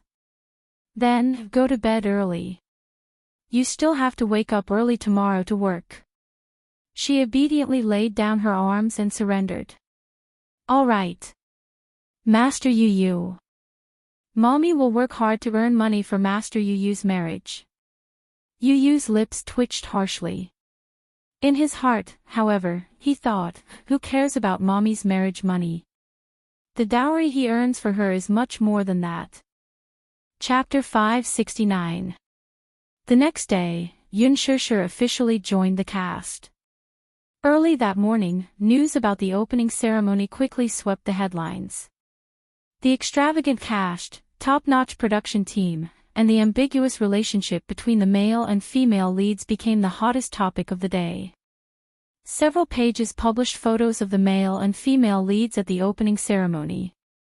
Gu Xing's handsomeness, Yoon Shir's purity, and rather good looks attracted enough popularity. The Green Apple had yet to be released, but with the help of the media, it became a hit. At the same time, the final photos of The Green Apple were released on the official Weibo account. Unlike other movies, which had relatively rough final makeup photos, the final makeup photos of The Green Apple could be said to be exquisite. Once it was released, it immediately attracted the attention of fans of the original novel and quickly became the #1 topic on Weibo. The author of the original novel even shared the post with high praise and said that she was looking forward to the movie. At first, Gu Xing's fans almost dominated the comments section of the official Weibo account, criticizing Yoon Shir. There was no other reason. Almost every female actress who acted with Gu Xing's would be attacked by Gu Xing's fans.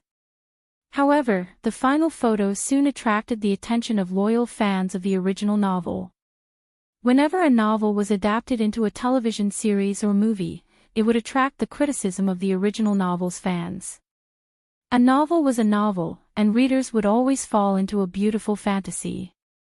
However, once it was adapted into a television series, if the casting was not good, the lead was not good-looking, the acting was flawed, and the script was not changed well, it would undoubtedly destroy the original novel. Fans of the original novel would naturally not buy it. However, Lin Fengtian's pursuit of a movie was extremely meticulous. When the male lead of the movie was announced to be Gu Xing's, many fans of the original novel expressed their concerns on the forum. In the original novel, Yin Dongyu had almost crossed the screen from a teenager to a young adult.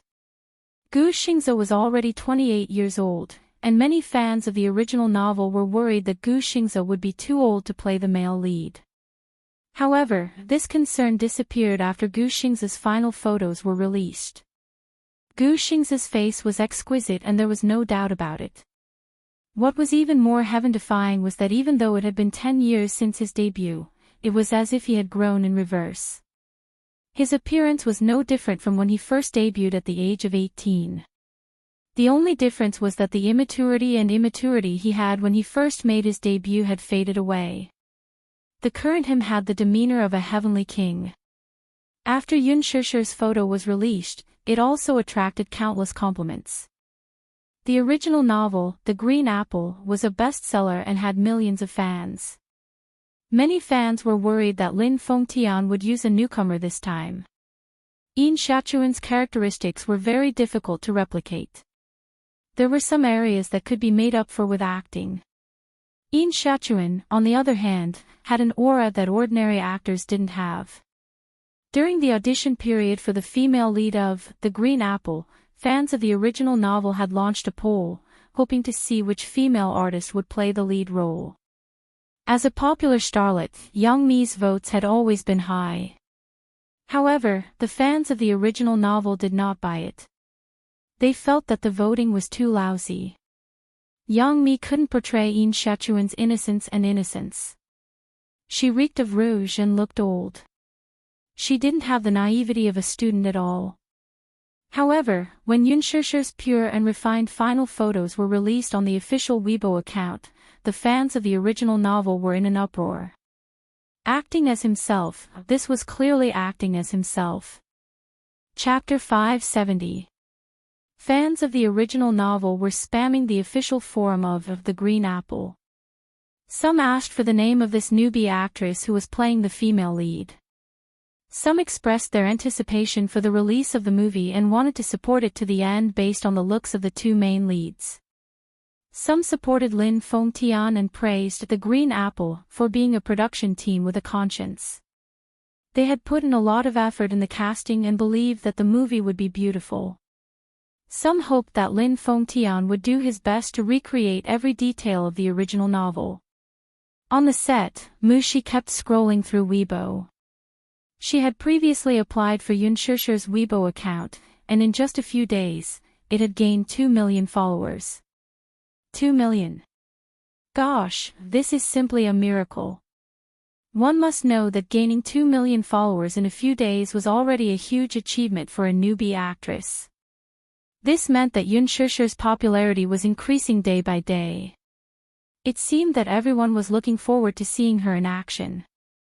Yun Shishir walked over after her makeup was done. She thought that her assistant was watching an interesting video when she saw her sitting alone in a chair. However, it turned out to be a fan's message on Weibo. "What are you doing?" Yun Shishir whispered into her ear. Mushi was startled. When she looked up and saw that it was her, she patted her chest. "Scary. Shishir, you're here." "Wow." Mushi stared at her intently. Suddenly, her eyes widened in disbelief. "Gosh. Shishir, you look so beautiful with makeup." Yun Shishir was in her junior high school uniform. She wore a white short-sleeved shirt and a grayish-blue pleated skirt, revealing her fair, long legs. She had applied light nude makeup on her face. It was impossible for a student's makeup to be too thick. She looked like she had no makeup on, but it was actually very thick. The makeup artist put on some light eyeliner for her, outlining the contours of her eyes. Her eyelashes were long and beautiful, her lips were red, her teeth were white, and her cheeks were light pink. The entire makeup was as elegant as crystal, yet it was stunningly beautiful. Yun Shishir was amused by her. "What do you mean? Don't I look good without makeup?" "Yes, yes, yes. But you look even better with makeup." "Ah, ah, ah, ah. Shishir, I've decided that you'll be the #1 national goddess in my heart from now on." Mushi was full of praises for her looks. Yun Shishir was curious to gossip. "Who was your #1 national goddess before?" "Lin Ji." Mushi blinked. "Ganoderma lucidum." The image of the Ganoderma lucidum surfaced in her mind. "Are you following the entertainment industry or not?" "Lin Mushi's." "Shishir Lin Lingji." Mushi's." Yun Shishir took out her phone. Her expression changed as she stared at the caller ID that kept jumping before she coldly swiped the screen to end the call. "Who's calling?" As she asked this, the phone rang again. "To her Lingji do." "To." Mushi was stunned. "Shishir, why aren't you picking up the call?" "I'm not picking it up." Yun Shishir's face suddenly turned cold. The phone continued to ring. After she hung up the call, she decided to blacklist the number. Mushi's eyes widened. Usually, this would only happen after a quarrel between a couple, right? Chapter 571. At the Presidential Palace. Muyaja was leaning on the sofa as he listened to the busy tone from his phone. He had made 3 consecutive calls, but they were all hung up. He was already fuming inside. When the 4th call was made, it was already unreachable. The 5th call, the 6th call, the robotic female voice informed him that he could not get through at all. Muyaja's handsome face stiffened. His gaze fell on the phone screen, and his cold voice showed his displeasure. "What's going on? Is the phone broken?" Minyu, who was observing his expression, said, "Cough. Boss, in this case, it's usually because your number has been blacklisted." "Blacklisted? What does blacklisting mean?" Muyaja raised his eyes and asked in a dangerous tone. Minyu glanced at the man's icy face and carefully explained, "Blacklisting means that the phone has a blacklist function. Once a number is added, it can't be called anymore. As the name suggests, it means that your number has been blacklisted, and you can't be reached." Bang! The crystal goblet on the table fell to the ground and shattered into pieces, causing water to splatter everywhere. Blacklisted. This woman. How dare she? My phone is broken. Give me your phone. Muyaja threw the phone on the table with a loud bang. He asked for it from Minyu and quickly dialed a number. Beep. The call actually got through. Muyaja's face turned even darker at this point. His face was overcast with gloom. Minyu stood at the side, trembling with fear. He did not even dare to breathe loudly as he was worried about the safety of his phone. After a long ring, the call actually got through. Yun Shishir's polite and gentle voice came through. Hello, stupid woman. Why didn't you pick up my call? Muyaja bellowed angrily. He believed her this time. She had blacklisted his number. This woman, how dare she blacklist his number? Woman, what do you mean by this? Did you blacklist me? After a moment of silence, Yun Shishir's nonchalant and dismissive voice came through the phone. Yes, I've blacklisted you. Minyu's heart skipped a beat. Oh God, Yun Shishir was so brave. How dare she provoke the CEO? Sure enough, Muyaja's face instantly turned black. He suddenly stood up and kicked the high table. The beautiful and exquisite antique vase on the table fell to the ground and shattered into pieces. Woman, give me a reasonable explanation. Muyaja said in a low voice. He gripped the phone so hard that it was as if he was going to crush the screen. Explain. Why should I explain it to you? I'm very busy. That's all. After Yun Shishir finished speaking, she didn't give him any chance to say anything and hung up the phone. Damn it. Muyaja angrily called back again, but the call could not be connected. It was obvious that his number had been blacklisted as well. Muyaja's face was dark and his eyes were filled with anger. His number had been blacklisted, so he had nowhere to vent his anger. This feeling was really unpleasant. Asterisk bang. Asterisk he slammed the phone on the ground. He was so scared that he shuddered. Then, he looked at the phone on the ground with heartache. His heart was bleeding. Chapter 572. Get lost. Muyaja waved his hand. He channeled all his anger into his fist and punched Minyu's shoulder. The huge force almost dislocated Minyu's shoulder. Minyu immediately held his shoulder and retreated to the side.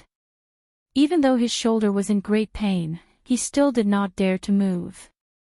He looked at the angry man in front of him in fear. In his opinion, Muyaja rarely got angry. He had always been good at controlling things. It seemed that everything was under his control without exception. However, Yun Shishir seemed to be an exception. This woman seemed to be the only person that Muyaja could not control. Muyaja clenched his fists. His body was filled with a terrifying aura. It was a kind of fierce aura that almost penetrated the bone marrow. It was dark and oppressive, making it hard for people to breathe. Minyu looked at the sharp eyes and suddenly felt a little suffocated and frightened. There was no doubt that this was an extremely terrifying man. It made people feel fear from the bottom of their hearts. Find out where she is. Minyu immediately lowered his head and retreated. He quickly ordered his subordinates to find out where Yun Shishir was. Soon, the news came. He immediately reported the exact information to Muyaja. Chairman Mu, Miss Yun is filming today. Filming? Yes, director Lin Fengtian's film. The male lead, Gu Xingze, has officially started filming. Minyu said.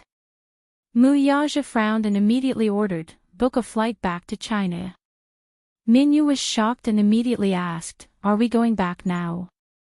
Now, go and book a flight right now. Minyu was a little hesitant. But, Chairman Mu, about the follow-up of the acquisition tomorrow, don't you understand what I'm saying? Muyaja turned around and looked up.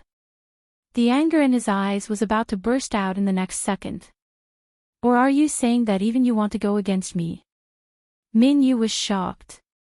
He lowered his head and said in a trembling voice, I wouldn't dare.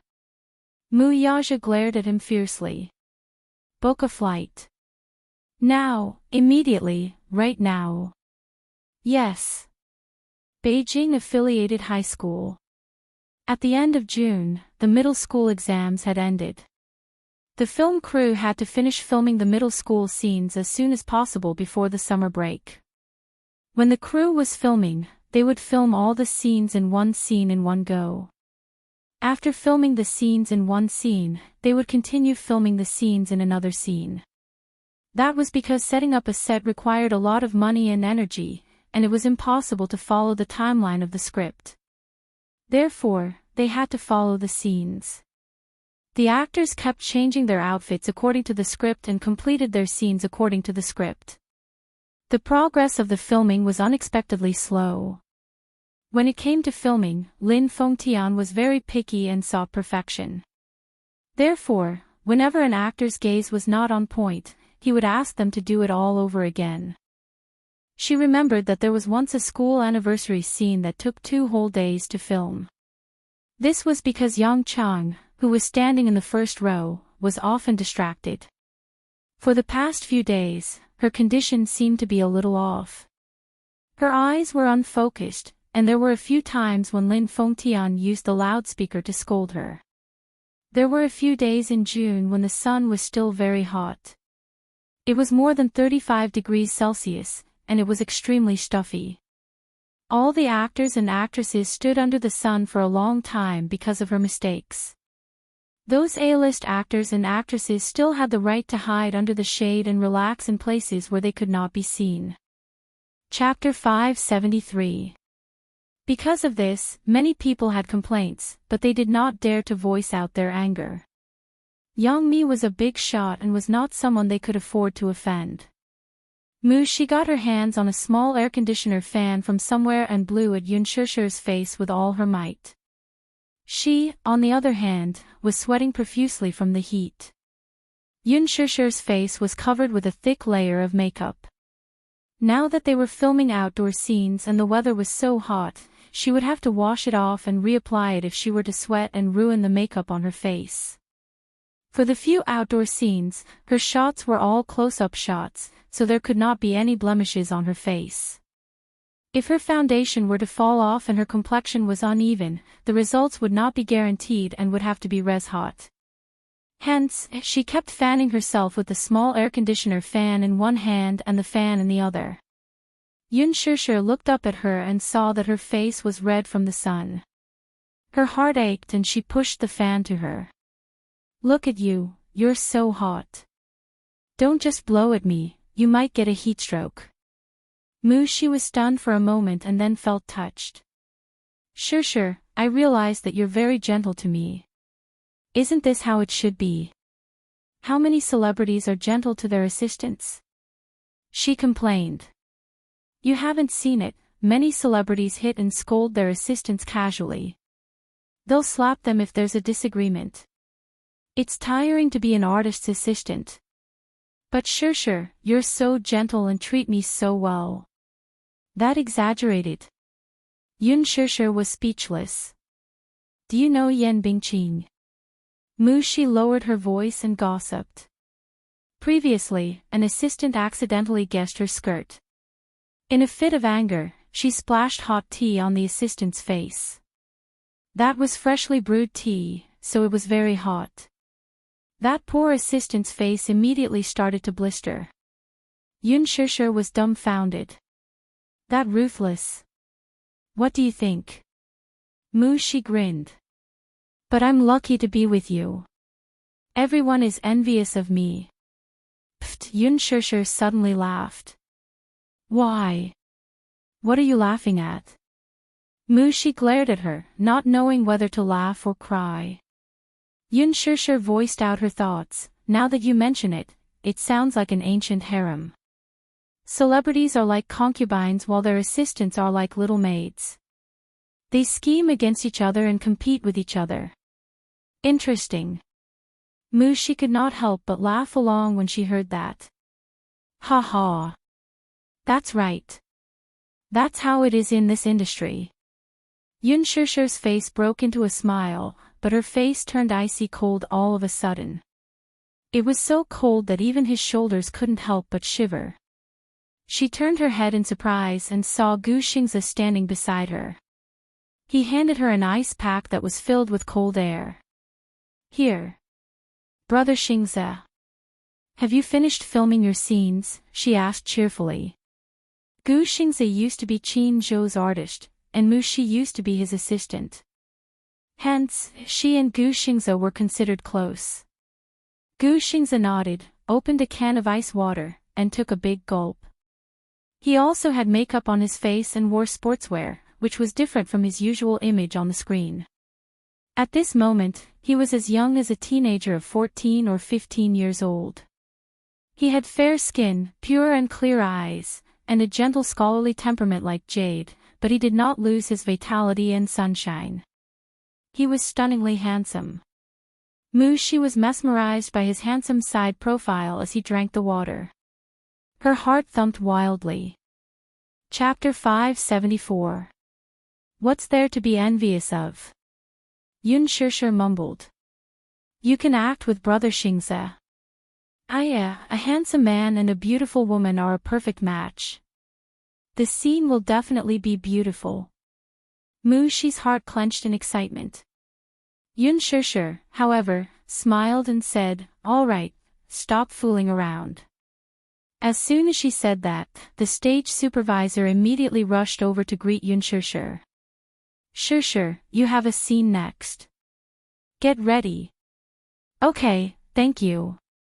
Yun Shishir nodded. She then tidied up her makeup in the mirror and got up to leave. Mu Shi stayed on the spot, only to see Gu Xingze staring blankly at Yun Shishir's receding figure. There was a momentary daze on his handsome face as his gaze followed Yun Shishir's back view from beginning to end. His absent-mindedness, however, was keenly captured by her assistant. For a moment, she was also a little dazed. To be honest, sometimes, when watching the scenes between the two of them, it was really hard to tell if they were acting or not. Sometimes, no matter how exquisite and meticulous an actor's acting skills were, acting was still acting. If one followed the production team all year round, it was easy to tell if they were acting or not. However, after these few scenes, Mu Shi sometimes had an illusion. She kept feeling that Yun Shishir was acting. Gu Xingze did not seem to be acting, though. This was because she could clearly see the surging emotions in his eyes when he looked at Yun Shishir. Love and love were intertwined. It was really hard to tell if he was acting or if it was real. Every inch of his gaze, every time they looked at each other, was filled with adoration. Even an experienced actor with superb acting skills would not be able to portray such a feeling. When it came to emotions, it was just acting. If it was real, it was real. Therefore, there were several scenes where Gu Xingze and Yun Shishir acted together in one take. Even the nitpicky Lin Fengtian did not find anything wrong with them. Yin Xiaochuan dared to love and hate, while Yin Dongyu dared not to express his deep love. This taboo and tangled emotional entanglement was performed perfectly by the two of them. It was simply carefree. Everyone was immersed in the drama. The crew members present were also secretly praising Yun Shishir for her outstanding acting skills and Gu Xingze for his exquisite emotions. Only Mu Shi had a vague feeling that Gu Xingze was not acting. Could it be that he was too engrossed in the role and the fake became real? Was Gu Xingze interested in Yun Shishir? It was late at night. There was only one scene left between the male and female leads. The scene was set in a music classroom. According to the plot, this was the place where the male and female protagonists first collided. In the plot, there was no one in the school.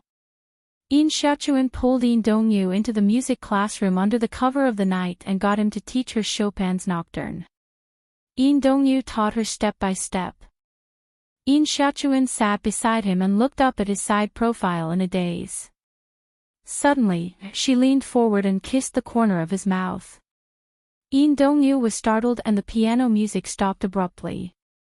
Enchanting, on the other hand, could not suppress the budding feelings in her heart.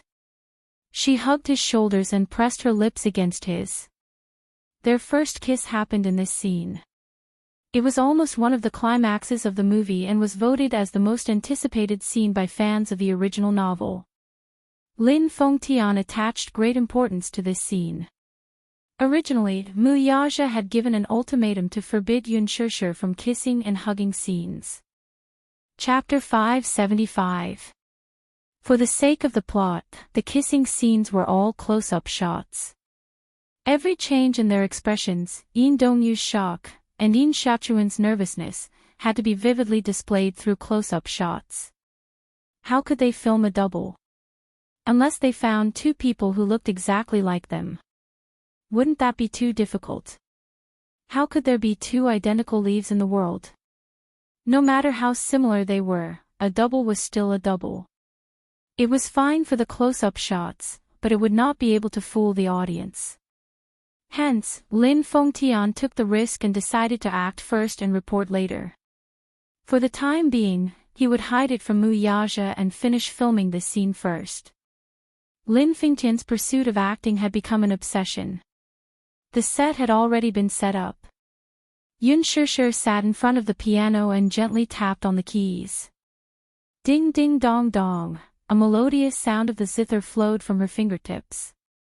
She only played the right hand part and did not add any chords.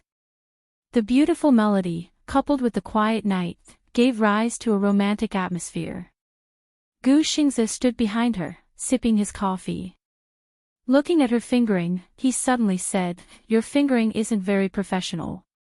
Yun Shishir looked up at him and smiled faintly. "Yes. I learned the piano later on. I didn't practice the basics when I was young, so it's very difficult for me to practice." When she was young, Yun Yeqing had enrolled her in an interest class, but she majored in the violin. When she entered university, she chose to minor in piano.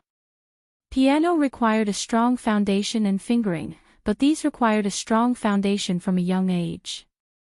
Hence, her piano playing could fool the average person, but to the professional Gu Xingzi, her standard could only be described as ordinary. Gu Xingzi sat down next to her and demonstrated the fingering technique. The fingering technique should be like this. You won't be able to play smoothly with this technique. Oh, he then corrected her hand shape. When you play the piano, it's like holding an egg in your hand, like this, he demonstrated once more. You seem to be very professional. Yun Shishir smiled. Gu Xingzi smiled. Yun Shishir, I've been playing the piano for 24 years. Do you think I'm a professional? Wow, amazing. Yun Shishir praised him from the bottom of her heart. You're just like Yin Dongyu in the original novel. You're both the prince of piano. I've always thought that men who play the piano are very elegant. A rare warm smile appeared on Gu Xingzi's face. Oh, is that so? The filming had not officially started, but the two of them were already in character. Gu Xingzi was carefully teaching her the fingering techniques and the details of the performance. The cameraman at the side saw that this scene was very loving and quickly recorded it. He planned to post it on Weibo as a highlight of the movie. Lin Fengtian read the script while watching this scene. He lamented, "This is the feeling I wanted." He was satisfied with his choice and gratified.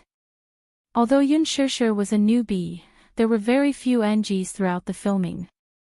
He did not know if it was because she was comfortable with such a role, or if it was because she was born with the talent of an actress. Even though he was very strict when it came to filming, her spirituality when acting was simply admirable. A newbie like her was talented, elegant, and good-looking. Even the heavens would not tolerate her if she did not become popular. Lin Fengtian walked over with the script and seriously explained the scene to the two of them, including the facial expressions, eye contact, and other details that he required. Chapter 576. Alright. Everyone, get ready. The makeup artist immediately stepped forward to touch up their makeup. The script clerk brought the script board over and held it in front of the camera. The Green Apple, Scene 9, Action. Scene 9, Music Classroom. The night was dark and there were no stars in the sky. In the pitch-black music classroom, the window was suddenly pulled open and the curtains were lifted from the outside. The moonlight poured in, bright and beautiful. Yin Dongyu, played by Gu Xingze, leaned against the window and looked around cautiously. Beside him, Yun Shishir quickly got into character. Yin Xiaochuan, who was playing the role of Yin Xiaochuan, leaned against his side and curled up into a small ball. She carefully tugged at his sleeve and asked, "Brother, are you sure it's okay?" "Yes." The teacher on duty should have returned to the dormitory to rest. "There's no one in the music classroom," Yin Dongyu said in a low voice. Yin Dongyu lowered his voice and gave Yin Xiaochuan a look. "Wait for me outside the door, okay?" "Okay, be careful." Yin Xiaochuan nodded obediently and a mischievous smile appeared on her face. Yin Dongyu held onto the windowsill and leaped onto the windowsill. He nimbly flipped himself into the classroom. Yin Xiaochuan quickly ran to the classroom door.